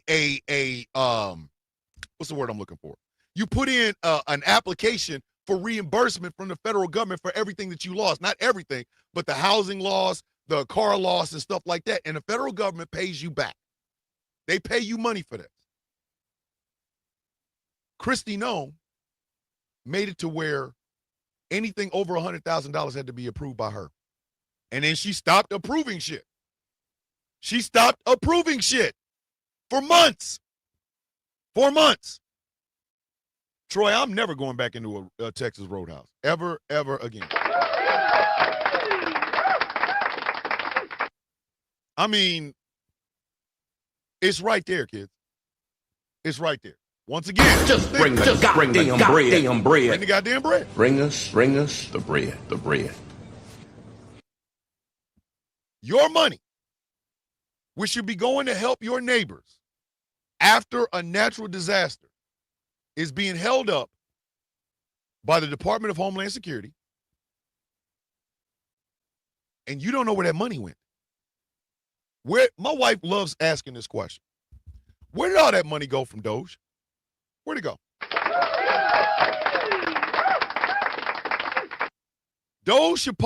Doge supposedly found billions of dollars of wasteful spending. Their words, not mine. Wasteful spending. Did it come back to you? Did it come back to you? Here it is. Hold on. Major disasters and controversies during their tenure. Texas flooding, July 2025. Nome faced strong bipartisan advocacy group criticism, including from U.S. Representative Greg Cesar, accusing DHS and FEMA of a 72-hour delay in deploying search and rescue teams following the deadly Central Texas flooding, winter storms, and lake relief, late 2025, early 2026. While navigating extreme winter weather events such as Winter Storm Fern alongside Mississippi state officials in February 2026, and releasing select blocks of recovery funds such as a $2.2 billion allocation for past disasters January 2025. Morale inside FEMA plummeted and thousands of the disaster response personnel departed. I got a friend. He's been on my show before. I consider him my brother. He's a good friend. He ran for state senator in Blue Springs. His name is Antoine Jennings. Antoine Jennings. Y'all will see him on TikTok every once in a while. Antoine Jennings. He used to work for FEMA. He did. Matter of fact, he tried to get me a job at FEMA. Basically, he's on call. He gets a call. Hey, go here, survey, take notes, see what these people need. He's been to Puerto Rico. He's been to Texas. He's been to North Carolina. He's been to South Carolina. He's been to Mississippi. He's been all these places. At one point, because of bullshit talking points from the right about FEMA personnel were told not to wear their badges. They were told not to wear their badges because of the feelings people had about FEMA. This is the people that help you after a major national disaster, and you have a problem with them. But you voted for the people who screwed you over, which is the reason you're mad at the FEMA workers. What the hell do they do? Why ain't you pointing none of that shit at Christine Nome? That's my problem.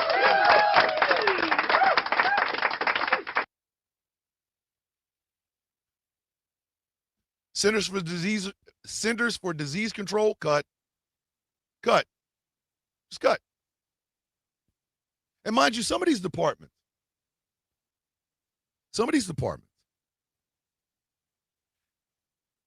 they can't pass a budget or pass an audit. The Department of Defense has failed audits for a decade or more. When I was in the Army, they had failed to audit 8 times. That was 6 years. I've been out, next January 25th will make 6 years that I've been out of the uniform. They failed audits for 8 years before I got out of the military.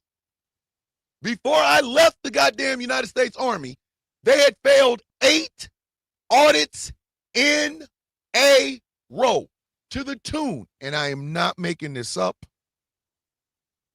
to the tune of billions of dollars. And yet, we give them more. Do you know there is nobody knows what the budget for the CIA is? No one. The Pentagon has failed 8 consecutive annual audits since the nationwide yearly review became legally required for the Department of Defense in 2018. It remains the only major federal agency that has never received a clean financial audit. That's your money, y'all. That's your money. Hearing that, you should be just like, bring the goddamn bread. Bring us the bread. You do not know what the budget for the CIA is, nor what the CIA does with that money. You don't know.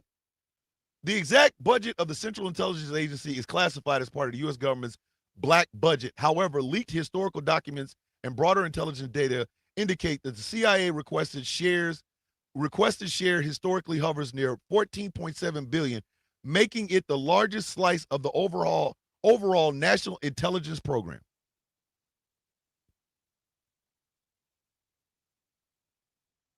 And I want you to think about this, y'all.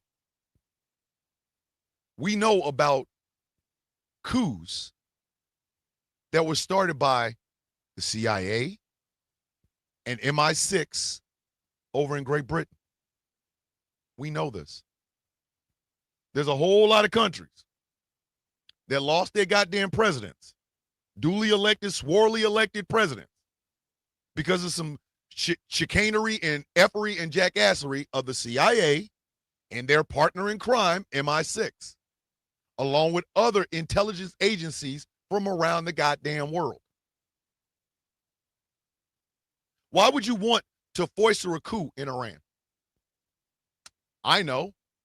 Oil. Why does Israel exist? Why does the state of Israel exist? Because it is a strategic hub in case any one of the oil-producing Arab countries loses their shit and decides to go and nationalize their oil. And the CIA uses that money to do just that. That's your money. That is your tax money. That is your bread. That's your cheese. That's your chicken. Just bring the goddamn bread. Bring us the bread. The Defense Department is literally the only department in the United States government without a clean fiscal audit.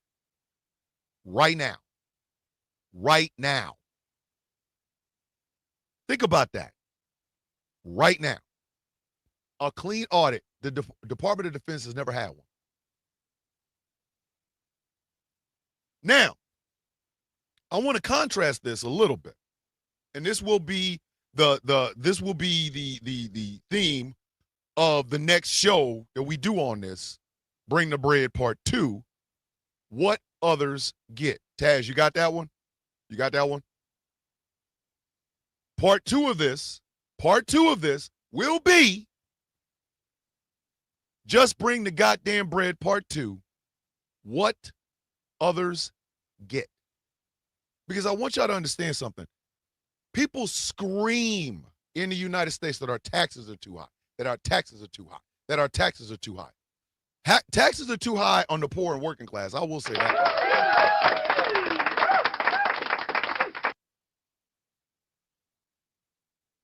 And then they talk about other countries that we're already getting to bring the bread. Sir, you might as well hang around. E, you could be our correspondent from goddamn the UK about y'all taxes and what y'all get for those taxes. Oh, we need all that, buddy. We need you we need you bricked up with economic policy, sir. We need you bricked up for that, buddy. Pause! What is that? Pause. Taz catches me before I catch me. Pause. But I'm just saying, we need all that, sir. You and Panda, we need all that. First of all, we need the information. Keep your clothes on. Keep your clothes on. Taz, I had a mouthful of smoke. That's what she said.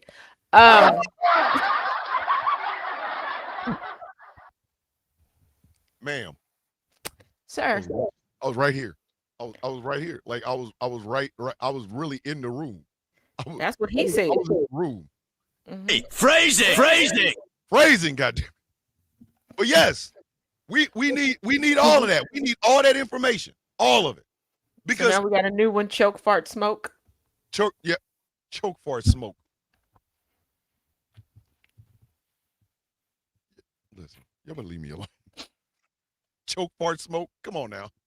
Come on now. I didn't fart this time. I just choked.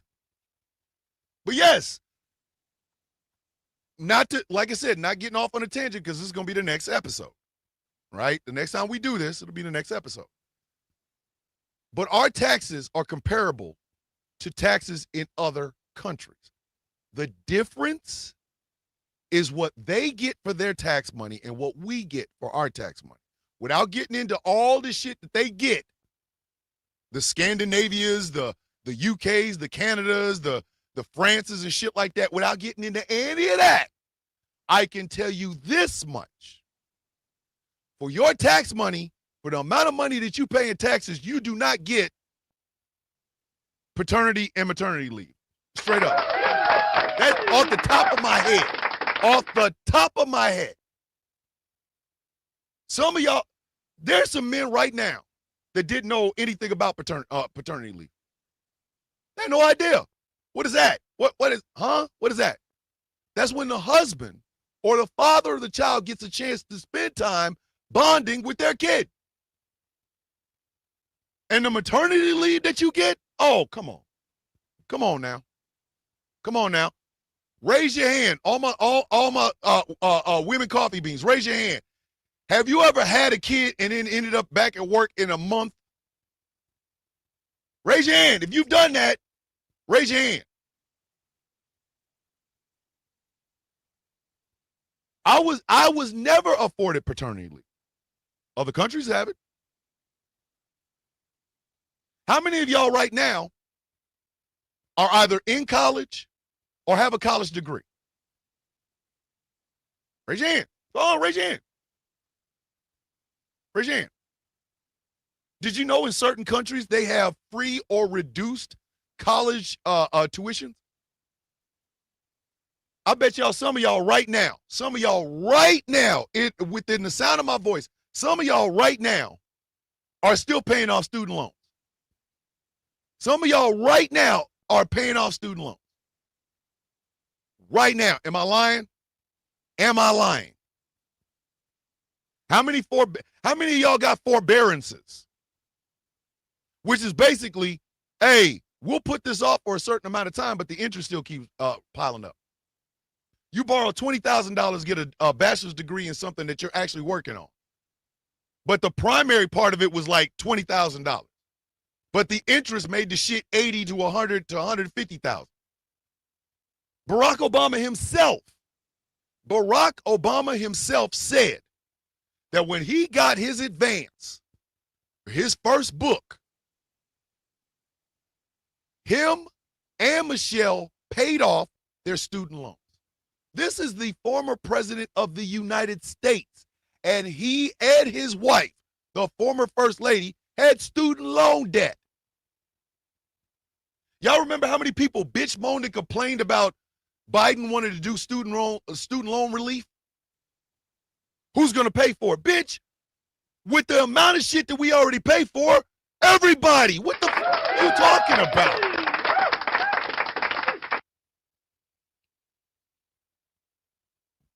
How many of you right now have a job with a union?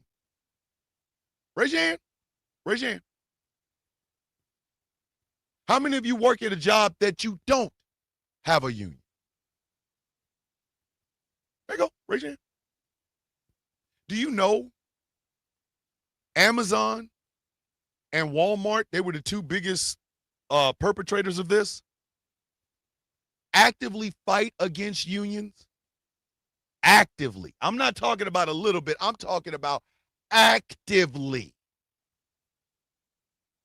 They do everything in their power to stop from people, from the workers of Walmart and Amazon from unionizing.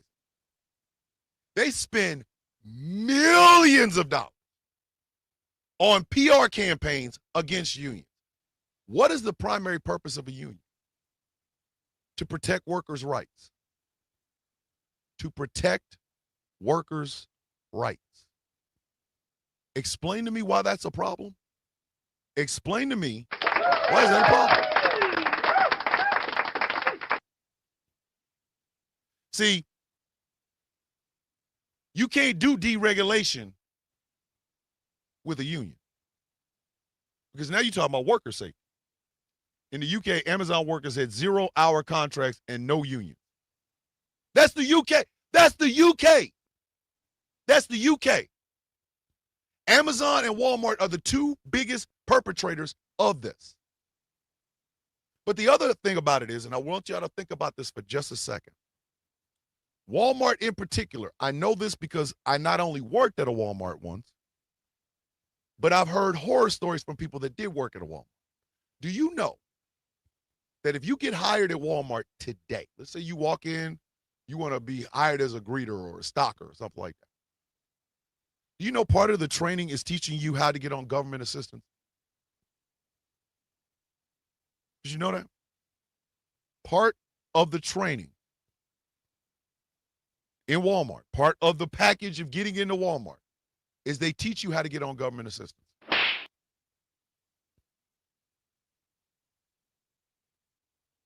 They're teaching you how to get SNAP, how to get food stamps, how to get WIC. Do you know what that tells me and what it should tell you? Walmart knows goddamn well they're not paying enough for their workers to live on. So they're telling them, go get some government assistance.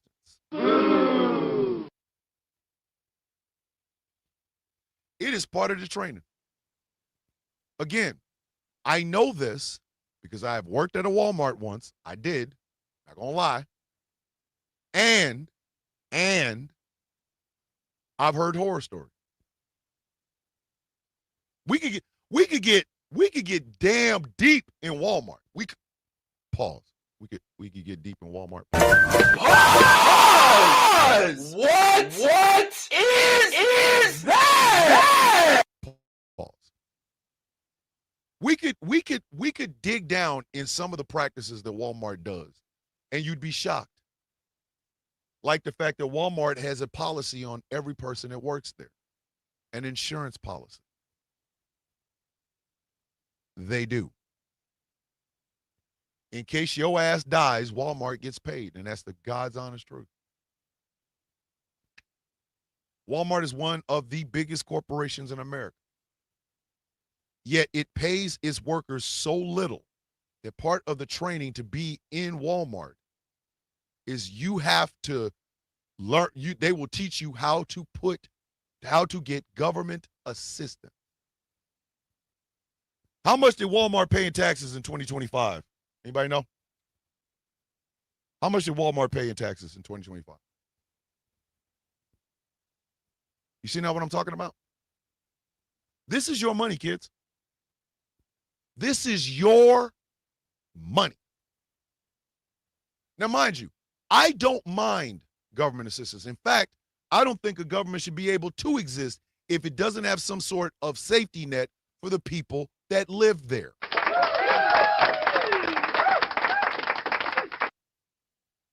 And that's the God's honest truth. Does that make me socialist? Yeah, it does. Yeah, it does. Or it makes me a Ravenite. Makes me a Ravenite. I do not believe that any person in the United States that works their ass off. Walmart paid $6.152 billion in income taxes for its fiscal year ending in 2025. But how much did they make in 2025? Look at how much they made versus how much they paid in taxes. They said, somebody told me that Walmart makes $100 million a week. I could be wrong, but somebody told me that Walmart makes $100 million a week. You multiply that by 52 weeks in a year.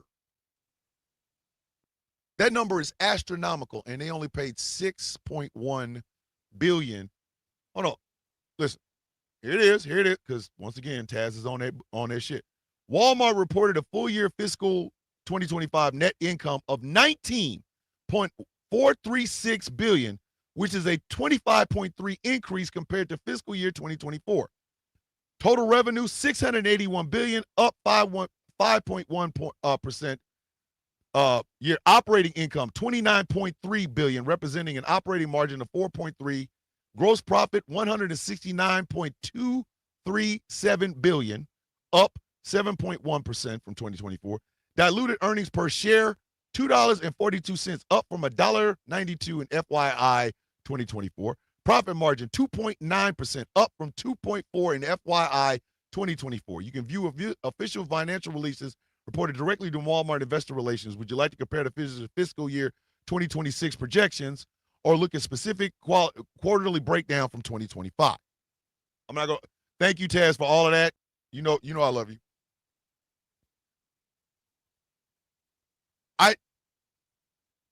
I'm a Ravenite, a new kind of social, a new kind of social. The sort of type of socialist that believes that the government does not solve the problems, but the government is the bridge between the people who have all the ultimate power at the end of the day and the businesses that these people frequent, they work for. There should be regulations on both sides, and that's what the government is for.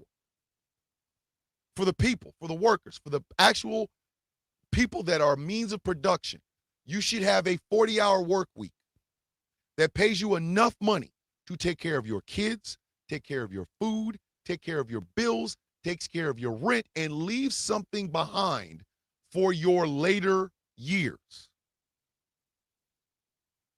I believe every single person in the United States, I don't care what job you work, should be unionized. Every job.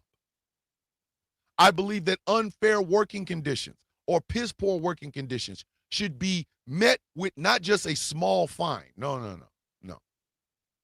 They should be on the radar of the government. If we catch this shit happening again any place else, we will shut your ass down until you get the shit fixed. For businesses, we are allowing you to make profit. Nobody is telling you you cannot make profit. However, your profits cannot exceed what is given to the workers. The CEO of certain companies makes 218% more than the average worker. That's bullshit. We also believe that business, as a Ravenite, we also believe that business should not interfere in any government policy, AKA getting your money out of my goddamn politics. As a Ravenite, this is what I believe. This is what I believe. I believe the right to life, liberty, and pursuit of happiness is not just some cool words on an old piece of paper that if you rolled it up and smoked it, it would make the best joint ever. No, it is an absolute certainty. It is a right. Life, meaning universal health care for all Americans. That is a Ravenite belief. Liberty, meaning you have the rights that are afforded to you by the Constitution. However, your rights stop where my rights start. That's a Ravenite belief. The pursuit of happiness, meaning a job should not be the only thing you do in life. If you are a poet, do poetry. If you like art, do art. If you're a 50-something-year-old man and you want to make rap music, you should have a job that allows you to make piss poor, shitty ass rap music, even though nobody's gonna buy it because you're 54.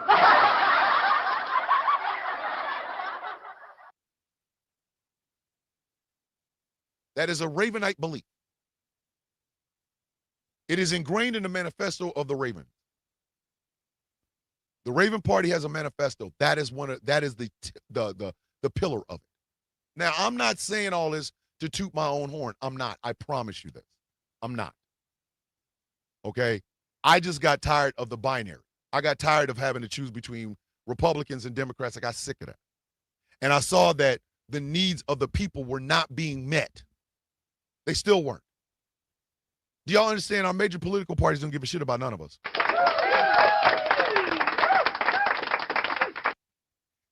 You might as well hear this too. The Tories and Labor don't give a shit about you, but you already know this because you're my brother. You know these things. You know these things.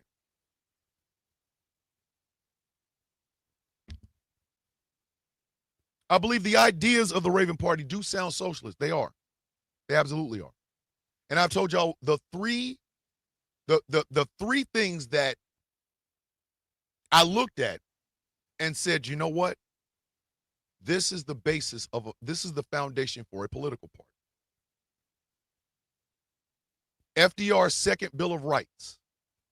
If you have not seen or watched, FDR lays out his second Bill of Rights, which he would have tried to get implemented into public policy and made into a law had he not died. FDR's second Bill of Rights.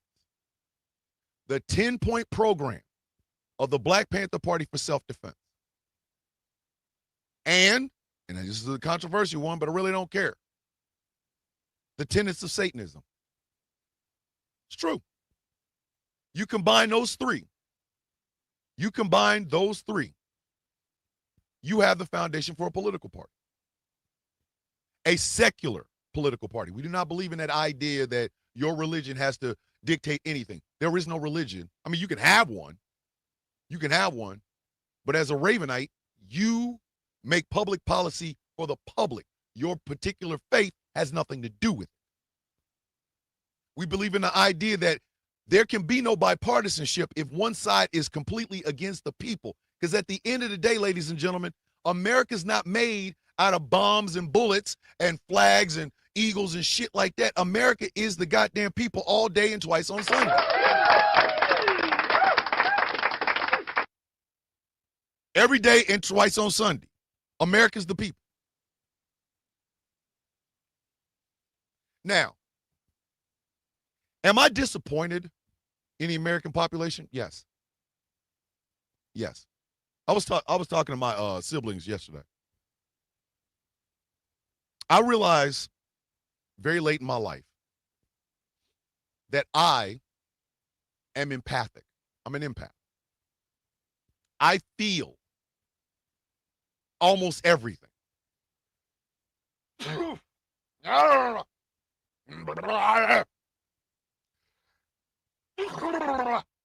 was me sneezing. Now, as an empath, I feel damn near on a molecular level. Okay? It's weird. I can feel vibes. Thank you, Make Money. I can feel a vibe. I can read a text message and literally feel the words. I can. It's not something I want to do. It's something I do. So the vibe, if I go into a room and I can feel the tension, I try to leave. Where you going? I'm getting the hell up out of here. Something's about to happen. And then it ends up happening.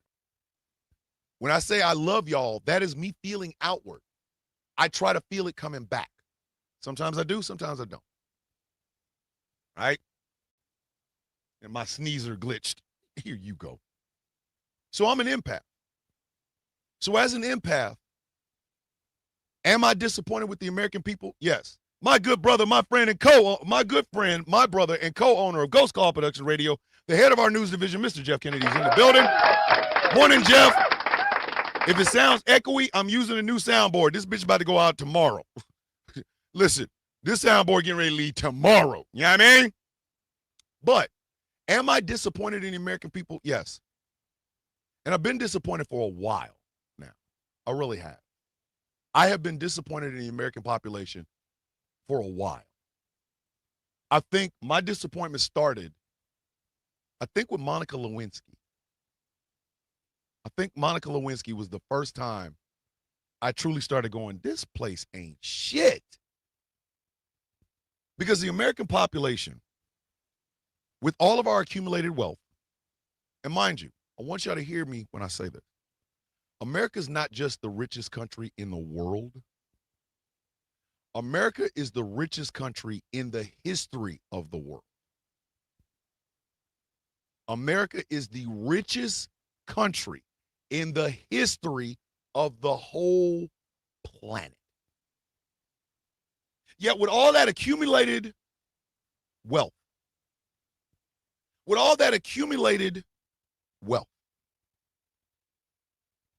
have we done with it? What exactly have we done with it? What have we done with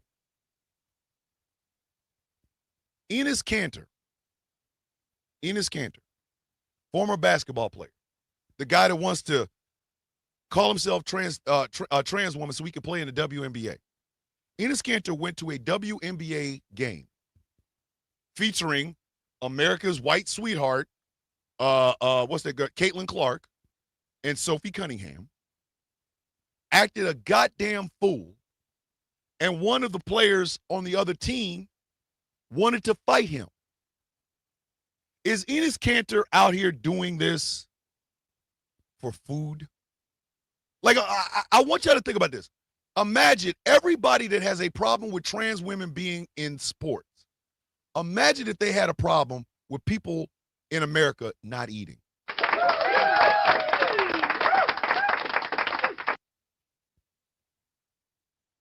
Imagine if American citizens' priority was to make sure every child in America ate. They were fed. Because right now, and let's just all call a spade, as we've been doing this show right now, some kid went to school hungry. It's true. Couldn't get free breakfast at school because it's been cut. It's been cut. We made sure to give tax breaks. We made goddamn sure every big corporation in every state got a tax break. But this kid went to school with no food. Right now, as we've been doing this show today, some woman who gets food stamps and is on Section 8 got up to go to a job that is not going to pay her enough to pay her rent or feed her kids. That's why she needs the Section 8. That's why she needs the food stamp. Enes Kanter can go to a WNBA game and act a goddamn fool for relevancy. Thank you, Shav. You did say that. But not for anything substantial for the taxpayers of the United States. This is wrong. All day, this is wrong. I don't give a shit if a trans woman goes into a woman's bathroom or a trans man goes into a men's bathroom. But I do care whether or not that trans woman and that trans man are working a job that appreciates them, that allows them to make enough money to take care of themselves and their family. I give a shit about that. I don't give a shit about the bathroom part. But most Americans fall for that trap. Meanwhile, with the help of Taz J, we have talked about how much money your tax-paying dollars goes to places and does shit that you don't benefit from. Think about that for just a second. Jeff said something. Listen, this is Jeff. 1 in 5 U.S. children suffers from hunger. Richest country in the history of the world. Richest country in the history of the world. And 1 in 5 children are hungry. How is attacking trans women going to solve that? How? How is attacking black women for their hairstyles, the way they walk, their bodies, and things of that nature? How is it going to help the newest worker at Walmart who has to be trained on how to get government assistance, and no matter how bad it is at Walmart, you fall, you break your leg, a bunch of boxes fall on you, your supervisor's a piece of shit. They don't have a union that could go to argue for their rights as a worker. But you want to talk to me about Jasmine Crockett being loud and angry. You want to talk to me about Helena Troy being black. We're being led by idiots. We're being led by idiots. We're being led by idiots that we elected. That's the part I want you to think about. We're being led by idiots that we elected. We put these people in place. We did. There was no shock about it. We saw them for what they were. Rick Jackson is running for governor of the state of Georgia, right? His Democratic opponent is Keisha Lance Bottoms. Rick Jackson has a flyer going out. I should know I got one. I looked at it, read it, tore it up, and put it in the trash. I got one. But the lie he keeps sticking with is that the Georgia taxpayers pay for Keisha Lance Bottoms' husband to go to the Super Bowl.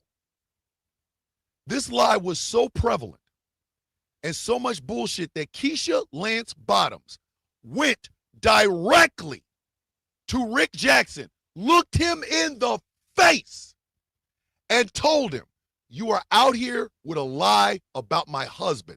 I don't care what you say about me, but leave my family out of it. This, ladies and gentlemen, is American politics in a goddamn nutshell.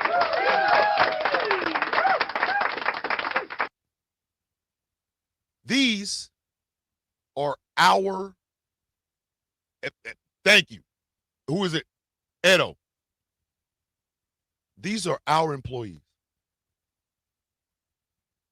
For the amount of money that the average taxpayer pays in taxes in the richest country in the history of the world, you would think we would get more for it.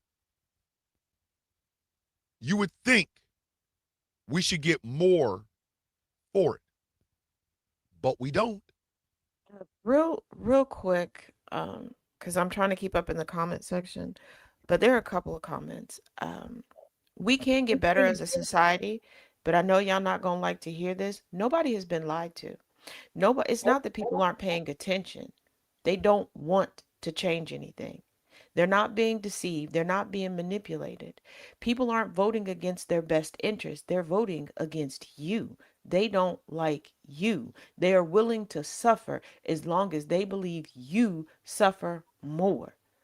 People are paying attention to what's going on. They're choosing not to do anything about it. We have 1,000,001 excuses, and those not excusing are just trying to play the look at me Olympics, because instead of coming together to form a plan for equity to get us out of this, you have a bunch of people who get together and go, well, I did this last week, and when I was had a PTO, I did this, and in third grade I did this, because everybody wants a damn participation trophy. Now we can all get participation trophies and put them up on our mantle, and what does it give us? It gives us the POTUS that we have now. We have to understand that America did not get here by accident. We didn't. We got here on purpose. We did. When our religion became more important than putting food on the table, we failed. When disliking black folks or Asian folks or Jewish folks or Muslim folks became more important than putting gas in your car, we failed. And I'm saying we because I was a part of it as well. I was on a live yesterday. I got kicked off, by the way, which still bothers me to this moment, and I'm probably never going to go back to that live, but I digress. There are people that are getting burned out by politics. I don't. And that's not me bragging. It's not none of that. It's me seeing it for exactly what the hell it is.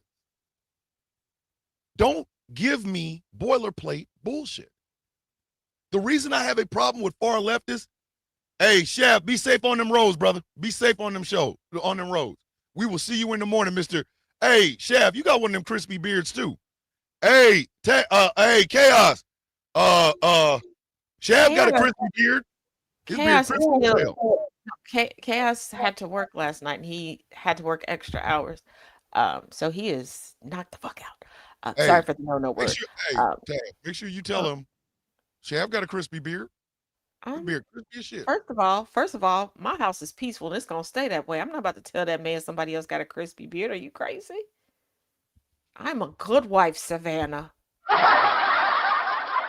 Lord! Playing with you. Playing with you. Be safe. Also, reminder in the Trifling Tuesday portion of the Sound of Coffee Discord is additional information and all the graphics for today to make them easier to read and follow along. I am sorry, I meant to say that at the beginning of the show, but Listen, I you was already I Superwoman. was running amok. You know what I'm saying? You doing the most. It's okay. I mean, you know, Michael Jordan did miss a shot or two. You know what I mean? Like Jordan missed a couple of shots. It happens.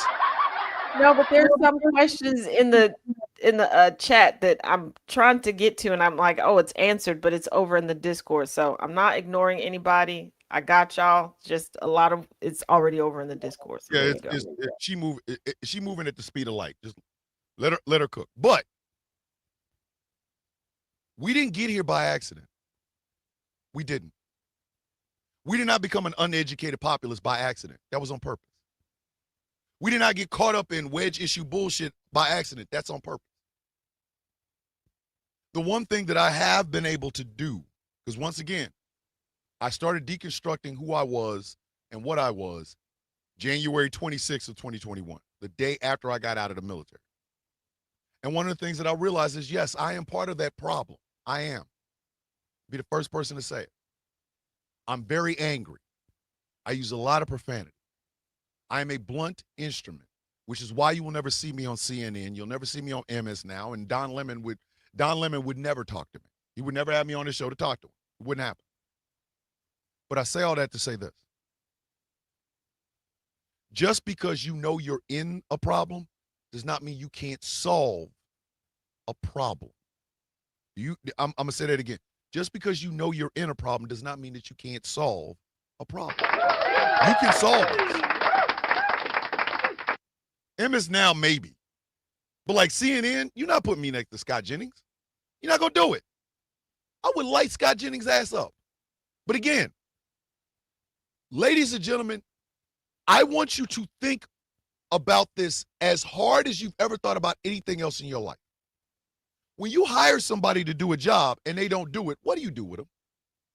You get rid of them. You get rid of them. One of the problems I have with far leftists, and I want everybody to hear this, I wanted to go out far and wide. Tell any far leftist that thinks Thomas Bishop doesn't like them. Tell anyone. One of the biggest problems I have with the far leftists is that their burn it down mentality leaves people starving. Instead of 1 in 5 children experiencing hunger, now it's 5 out of 5 children. You can't burn it down without something to put in its place. See, ladies and gentlemen, I know, not believe, I know that those government officials in the State House, in the governor's mansion, in Congress, in the Senate, and in the White House work for me.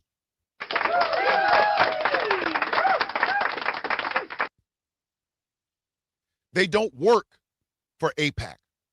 They don't work for Saudi Arabia. They don't work for Israel. They don't work for other countries. They work for me. I do not get caught up in the blue versus red, the Republican versus, I don't get caught up in none of that shit. Why? Because this is not a team sport. It's not a sport at all. Every bill that is passed through Congress and signed by the president affects millions of people. Every time one of them get up to filibuster something, whatever they're filibustering will affect millions of people. I do not root for a goddamn politician. For what? That's like putting an employee of the month on my goddamn wall. If I did, it would always be Taz, but I digress. These people work for me. Every 2 years, people start running for a job. Every 2 years, you get a resume. Sure, they'll give you attack ads and sure, they'll give you ads about what they're planning on doing. No, bitch. Give me what you've already done. I didn't vote for Barack Obama because he was black. I voted for Barack Obama because I liked his policy. Him being black was just icing on the goddamn cake. Now, I knew from day one he was a middle-of-the-road centrist Democrat. I knew this. I had no ambitions that this man was going to be some radical socialist. I knew he wasn't, but I liked his policies more than I liked John McCain's. I liked his policies more than I liked Mitt Romney's policies. Right? But at no point was I, yeah, Obama, woo! I have an Obama shirt. I do have one. I have a Joe Biden shirt. But you know why I bought those? Donations to campaigns for people that are trying to be my employee. America has to want better. That's our problem. We got to want better. I have grandchildren in the public school system. So if I want public education to be better, stronger, and making smarter people, yes, I am thinking about my grandkids, but I'm also thinking about your kids. Whether they're in elementary school all the way to college. I want them kids to get an education that allows them to compete with other people around the world. I don't want another bomb dropped in another foreign country before food gets there. I have a motto. Bread and beans before bombs and bullets. It's 4 B's. You can remember all of them. Be safe, make money, love you to death, girl. It's my motto. It's a motto I walk around every day saying. Bread and beans before bombs and bullets. Straight up. War only makes money for war profiteers. It doesn't make you safe. The Department of Defense got this massive ass budget, yet the Strait of Hormuz is closed. I want us to stop seeing other countries and other cultures as this innocuous evil empire type shit. We've been trying to get another evil empire since the Soviet Union went down. We have. Our new target is Muslim. But here's the thing, ladies and gentlemen. Have y'all ever seen videos of Iran? Have you ever seen a nightlife in Iran? You ever seen the food, the culture, the people? No, you haven't. Because you have been programmed by media and your employees, aka politicians, to believe that Iran is the evil empire. They're not. They're not. Do they have clerics running the place? Yes, they do. I'm not gonna lie about that. They do. But you know what else they got? People planting trees. Women walking around without hijabs. Nightlife. Great food. Funny conversations. Guys skateboarding. Women writing poetry. You stop war by stopping trying to find an enemy. Because I'm gonna tell y'all something. If America ever went to just straight peace, the Department of Defense wouldn't be able to justify having $1.5 trillion.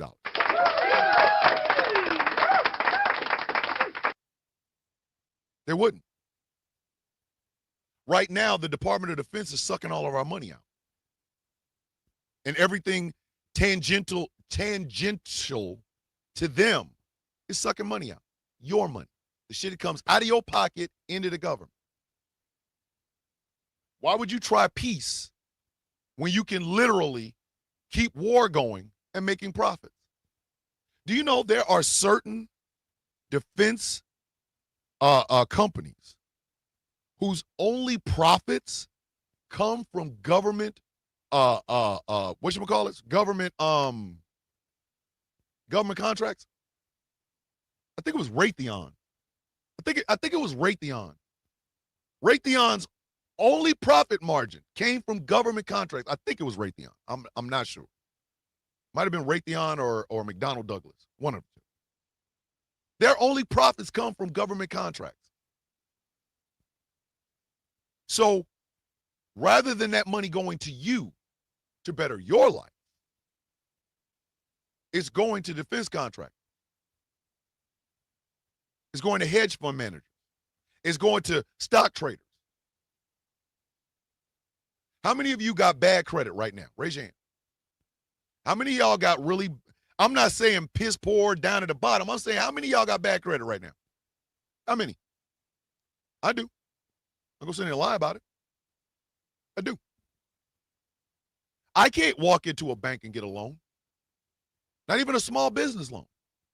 It would be great. I would love to be able to call Jeff and say, yo, Jeff, I used the veteran connection, blah, blah, blah, and I got a small business loan for GCPR. Tell me what you need to modernize your shit, and let's get it done. We're going to modernize everybody on the station. Going to have modern, new, good shit. I can't do that. But our current president can still get loan forgiveness from banks like Deutsche Bank.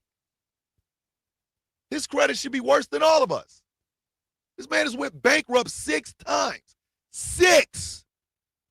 That man's credit rating should be in the toilet with turds, bitch. Do you hear what I'm saying?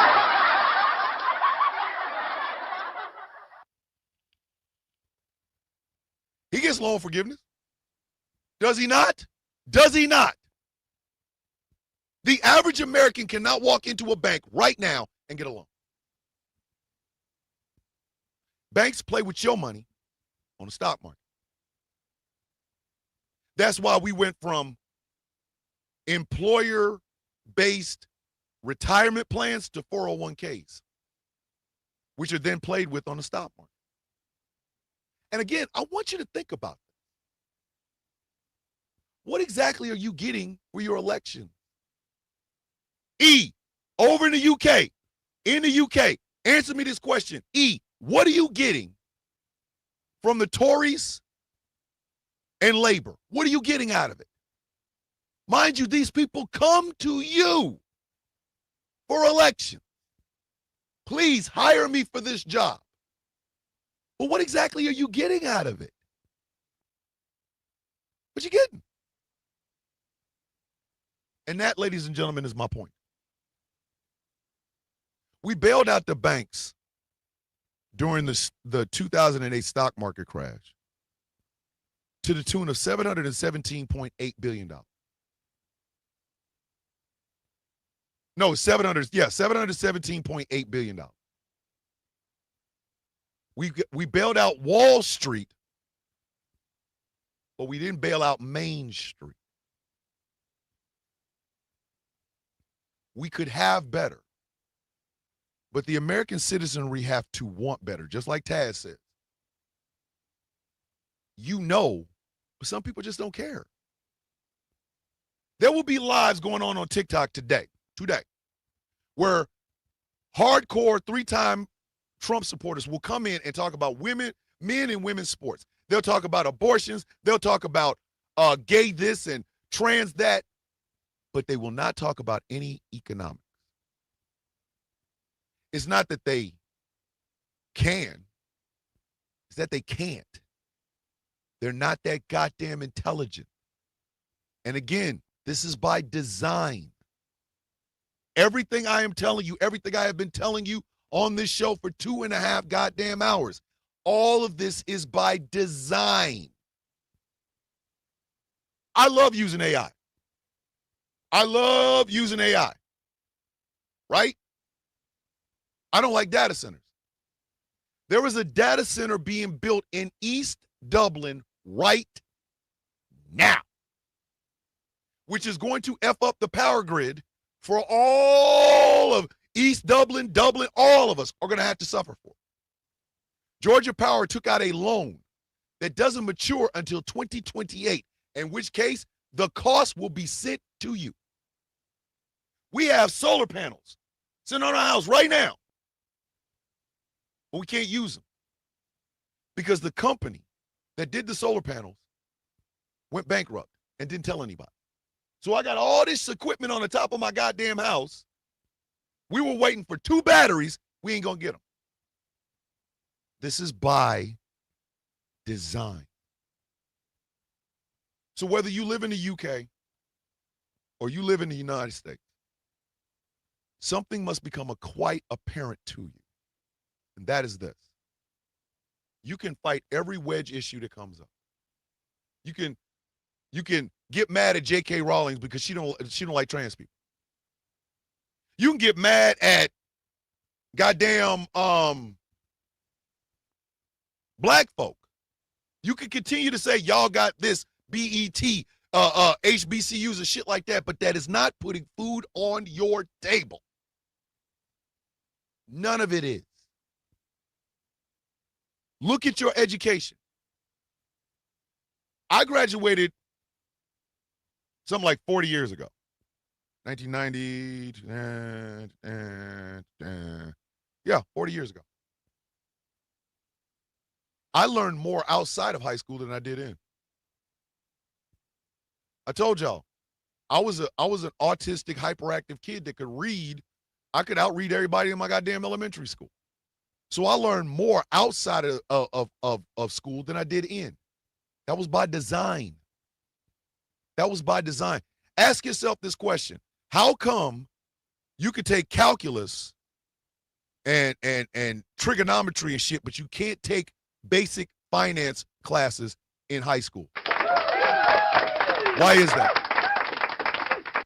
Why can you not take, starting at your freshman year all the way to your senior year, basic economics, how to balance a checkbook, how to read rental agreements, how to read contracts, how what does your money do in the federal government? How come we don't teach that? I learned all of this shit outside of high school. I told y'all, my father was a political junkie. And I'm just as much a fiend. I'm just as much of a fiend for politics as my father was. I learned none of the shit that we talked about today in high school. I learned it outside of it. Why can't kids learn how to balance a checkbook? You don't need trigonometry. If you are one of those scientific brains, fantastic. You take that as an elective. But your basic math, you start your basic math in 7th and 8th grade. Add, subtract, multiply, divide, blah, blah, blah. When you get to high school, you start learning things. Balancing a checkbook. Yes. How many of y'all can balance your checkbook right now? Off the top of your head. Some of y'all like, no, we don't even use checkbooks. I just use my debit card. It's still a checking account. How do you balance that? How can you balance it? How many of y'all know how to read a rental contract? Showing how much is this going to be if you leave this contract? How much is going to cost you? There's a lot of people that want to be rappers and singers and actors and actresses and shit. But can you read a contract? How much you gonna get? How much are you going to get if this movie, like, think about it. Tom Holland stars in the biggest blockbuster of all year, The Odyssey. Imagine if he couldn't read a contract and he found out he was making $100,000 and no points on what this movie makes forever. Everybody got mad at Ryan Coogler because he changed the goddamn game. He made an agreement with Warner Brothers that Warner Brothers would own the rights to Sinners for 25 years, and then it would revert back to him. And he had a share in the profits.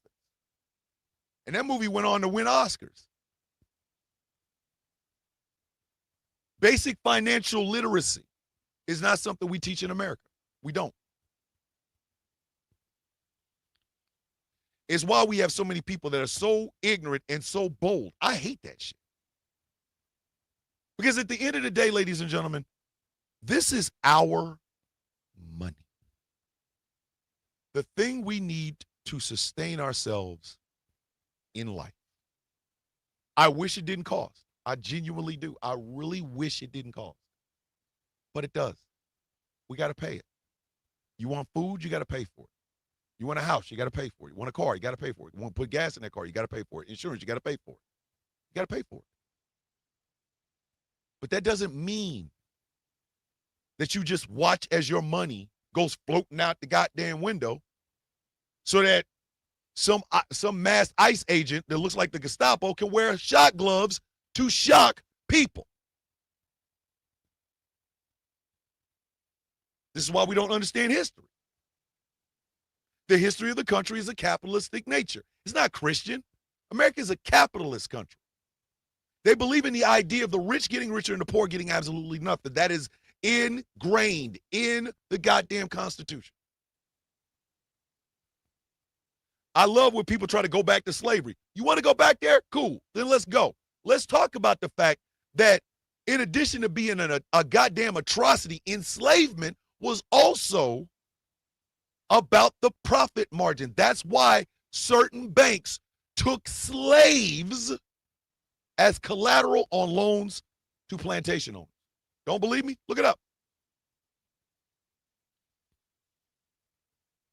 We talk about reparations. We're not talking about going after Goober Nation with their little shekels in their pocket. No, we're talking about the institutions that benefited to the tune of trillions of dollars off of the enslavement of Africans here in the United States. And make no mistake about it, ladies and gentlemen, the lawsuits that are going to come out of this current administration and everything that they did, we will have to pay for. If all of the people, all of the legal citizens of the United States that got hemmed up by ICE, or the people that were killed by ICE, if they all did a class action lawsuit against Donald Trump, J.D. Vance, Kristi Noem, Corey Lewandowski, DHS, and ICE, they would win. They would win, and not a few dollars here and there. No, we're talking 6, sometimes 7 figures. Think about that. That's coming out of our pocket because we allowed our employees to run amok. And the whole time this is going on, the entire time this is going on, while you fighting about trans people, while you fighting about black folks, while you fighting about HBCUs, while you fighting about stupid shit, your money is going to places you don't know to do things you don't want to people you haven't met for an empire that's not being upkept. I mean, come on. Think about this for just a second. Do you know where your tax money is going? I hope today you do. I hope Taz's work in the Trifllin Tuesday Discord, I hope you read it, I hope you study it, and I hope you start talking about it. I hope you start telling your friends. These some bitches over here are our employees. Why are we letting them tell us where we're going to put our money at? I hope I start a revolution in the UK where UK people stop listening to people like Nigel Farage and Tommy Robinson and really start asking questions like, yo, Tories, Labor, what's up with my bread, dog? What are you doing with my cheese? What's up on my dough, homie? And I hope when you leave this show today that you've got one thought in your mind. I don't care if it's an Abdul Al-Sayed, an AOC, a James Tallarico. I don't care if it's a Rick Jackson or a Ken Paxson. I don't give a shit who it is. They're running for a job. You need to look them in the face, whether it's by email, whether it's by snail mail, whether it's by video, whether it's TikTok tagging these people. You need to be telling these people in a unified voice. Just bring the goddamn bread. Bring us the bread. And stop letting these people tell you what your worth is. Greatest country, literally, the richest country in the history of the world. And this is what we got. And this is what we got. A UFC fight that fed no one. Gold statues all over Washington, D.C. that serve no purpose. A patio on the Lincoln Memorial nobody asked for.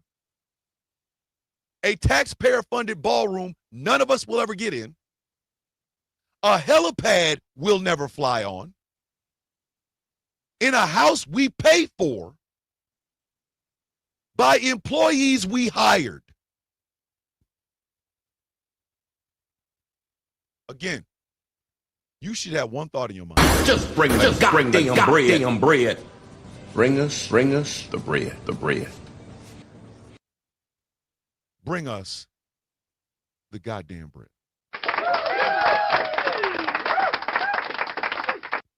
Now, we will do part 2 in 2 weeks. Taz put it in the chat. In 2 weeks from today, we are going to be doing part 2, what others get. We're going to look worldwide and see all of the things that are afforded to countries that we don't get. We will have testimonial from the one and only Professor Moriarty, aka E, aka my brother, on the UK side. I'm gonna reach out to Bobby versus Satan, to get or Swords to get some stats from Canada. Because I want y'all to see, I truly want y'all to look at everything that is happening right now and what you're paying for versus what other people pay and what they get. These shows, I want to be as educational as possible. Yes, we got jokes. Yes, we got pause buttons. We got that. What is that? But I want you to leave here wanting better. And I told Taz this the other day. I am putting all of the parts, the ideas of the Raven Party into a folder. Now, I don't know how I'm going to distribute this. I really don't. I know once it's all done, I'm definitely sending a copy of it to E, because E would be the best representative for the Raven Party in the UK. I will even send him the symbol of the pen of the Raven Party. I want better for all of them. And quite frankly, I'm tired, totally tired, of watching everybody in America get the short end of the stick. But like Taz said, people know, they know this is wrong. They just don't want to do anything about it. Whether it's cowardice, whether it's pride, whether it's, having to reconcile with the fact that you helped to get us here. I don't know what the hell it is, but I do know this. I do know this part. It's unsustainable. This cannot keep going. This cannot keep going. We can't keep going like this. Do y'all feel that your government loves you? You feel your government cares about you? No. No. That's a problem. Because the people of the United States are the United States. Not land masses, not eagles, not flags, none of that shit. It's the people. And if we're not being satisfied with the government we have,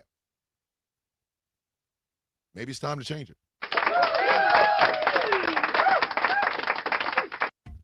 Like what I'm doing here and want to support, think about becoming a Patreon at patreon.com/ThomasVilleandBishop. We got 3 tiers. Lowest one's $3. Get on in. I will continue to work on these videos and start posting them exclusively on my Patreon. In addition, I am going to start putting my 10-minute videos on my Patreon. Then I'm going to start making clips to put them on TikTok, because TikTok is drying up. I'm kind of sick of it. I know everybody else is. So we might need to,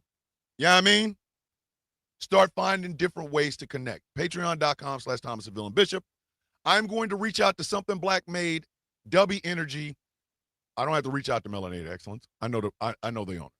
So we're going to start shouting out our sponsors again.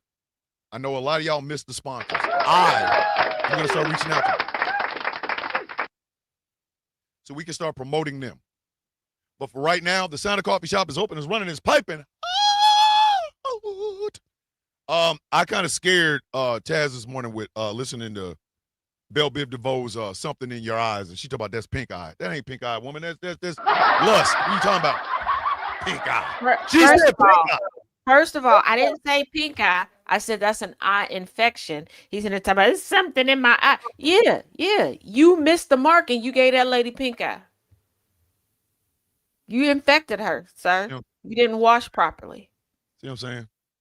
This is why she's necessary to the game. By the way, there will be a new opening to this show. And I wanted to say this on air so that everybody can hear it. I said it to her, and she got a little bit verklempt. So I'm going to verklempt the shit out of her now. Why all right. you always snitching? I don't care. Have secrets. I don't care. I don't care. Take the love. Shut up. I don't care. For about a year and a half, I was doing this thing solo. Sometimes it was good. Sometimes it was bad. When I turn this camera off, I always have to ask myself, did I have a good show or a bad show? If it was a good show, how do I improve? If it was a bad show, what do I do to make it better? I have an Army mentality. Always have. Always will. It's an after-action report. I have done an after-action report every single time I have done the Sound of Coffee. I've also had panic attacks. I have. When shit ain't going right, ask Angry and Taz. They'll tell you. I be in here panicking. But when Taz came on, the show really kind of gelled. It started to be not just me rambling for 2 hours. It started to become something a little bit better. And to reflect that, the new opening will have Taz's name on it. It will. It will say, The Sound of Coffee with Thomas Bishop and Taz Reload.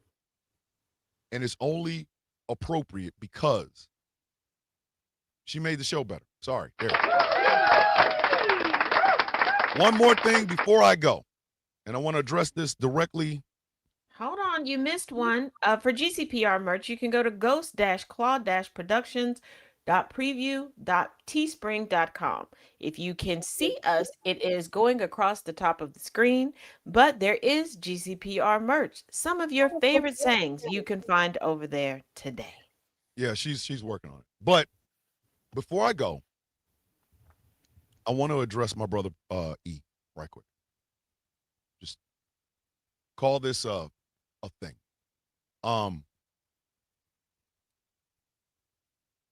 There is no villain without Elijah. There isn't. There is no villain without Elijah. I want y'all to understand that. Am I a large personality? Yes, I am. I will make no apologies for that. I won't. But I am navigating in waters I've never been in before. I've had the opinions that y'all see me expressing on videos and shit like that or on lives or whatever. I've been like that my whole life. None of this is new to me. The only thing that changed was the platform. So when I first started this shit, I didn't know what the hell I was doing. I was a blunt instrument. I was Scott Summers before they put on the ruby quartz glasses. I just couldn't even open my eyes. I was just frying everybody, right? Right? And then a gentleman from across the pond entered my life. He'll be the first person to tell you when we met, we were antagonistic to each other. Hey, E, I found them videos. I found the videos where me and E were going back and forth. It's some of the funniest shit you ever seen. Because we're both arguing from the same side, but we fighting on which part of the side is better. Like, I'm in the top of the side. No, I'm over here down the bottom. That shit great. But from that, a friendship was born, which quickly became a brotherhood. He was the first villain. He was a prototype.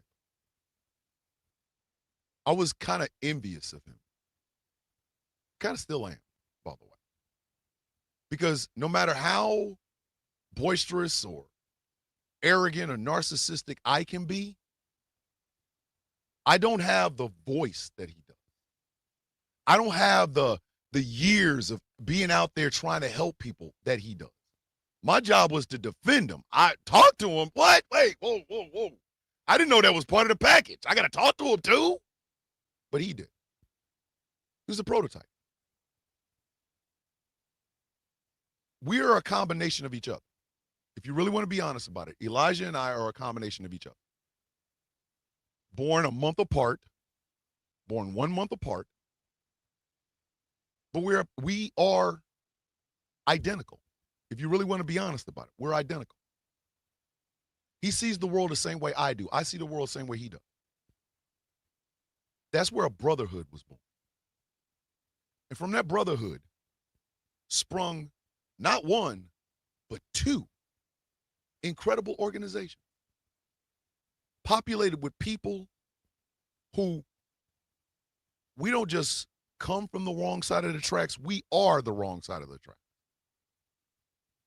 Those of us who decided that enough was enough, the ordinary, the same old arguments and the same old talking points and shit like that, we decided, nah, we're going to be the ones to kick you in your goddamn face and smile while we do.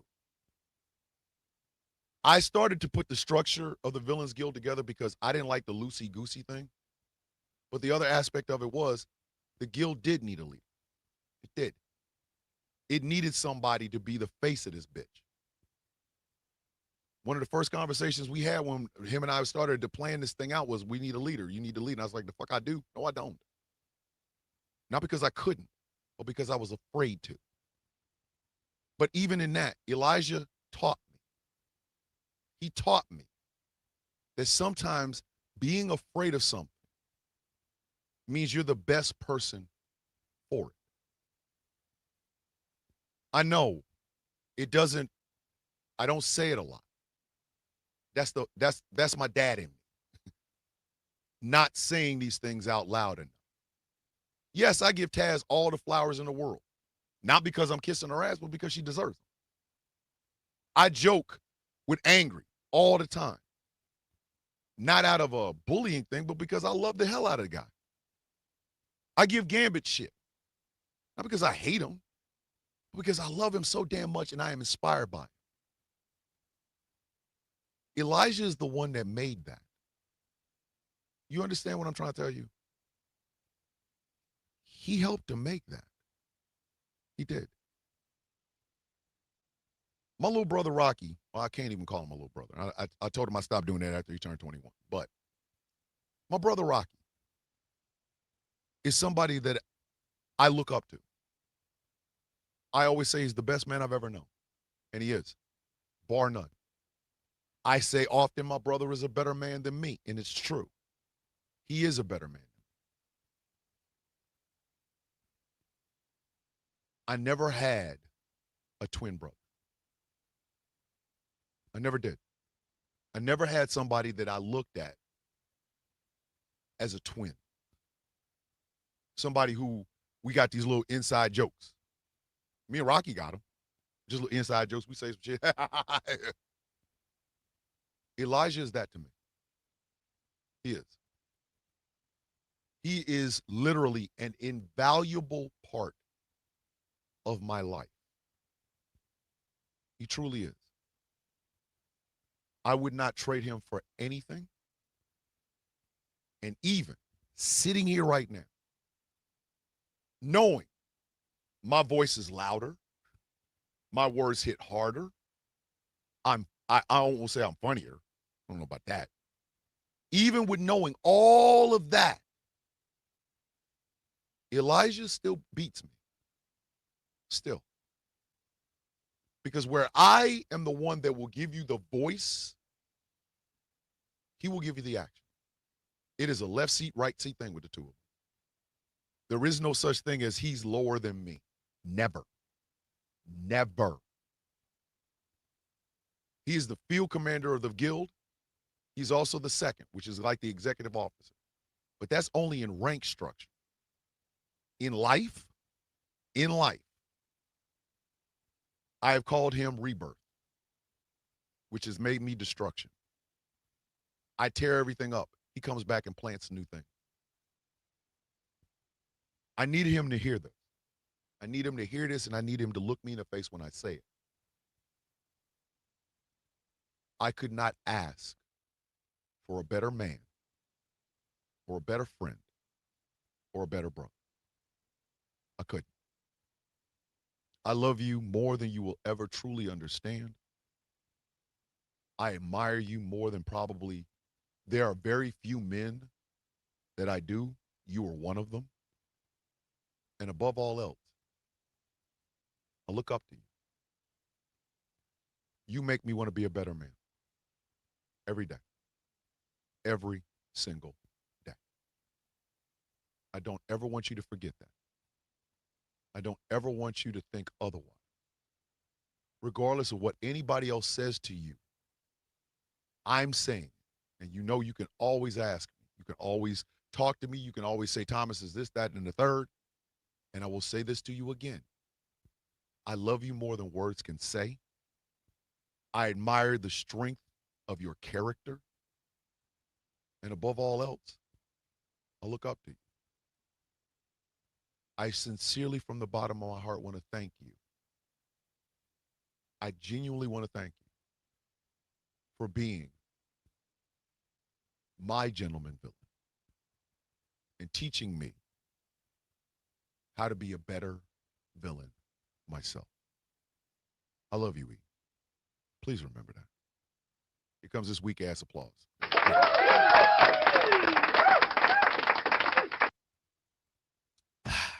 All right. The mushy is done. Oh, so the applause woke up after that, huh? That applause is still weak. No, it was more robust than it was earlier. That shit is not, this is not robust. I said it's more robust than it was before. You know what? You know, 12 people in the room. Stop. You know what? You don't be listening. I said more robust than what it was. I didn't say that it was great. They added an extra. You know what? Hold on. So you telling me there was 13 people in that clap before? Yes. Listen, I'm not going there with you. Ladies and gentlemen, this soundboard will be going over to the other desk. If I ever have to do some other stupid shit, it'll be over there. This one, listen, what is the rating we gonna give on this one? 1 to 10. 0. You gonna give it a 0? Yes. Because of listen to how I sound. I sound like you got me in a box somewhere. The old soundboard will be back tomorrow. Let me out. Stop! Taz, if you don't quit. Open the box. Let me get through all of this, please. Let me out the box. Yeah, here you, Taz. I'm trying to finish the show.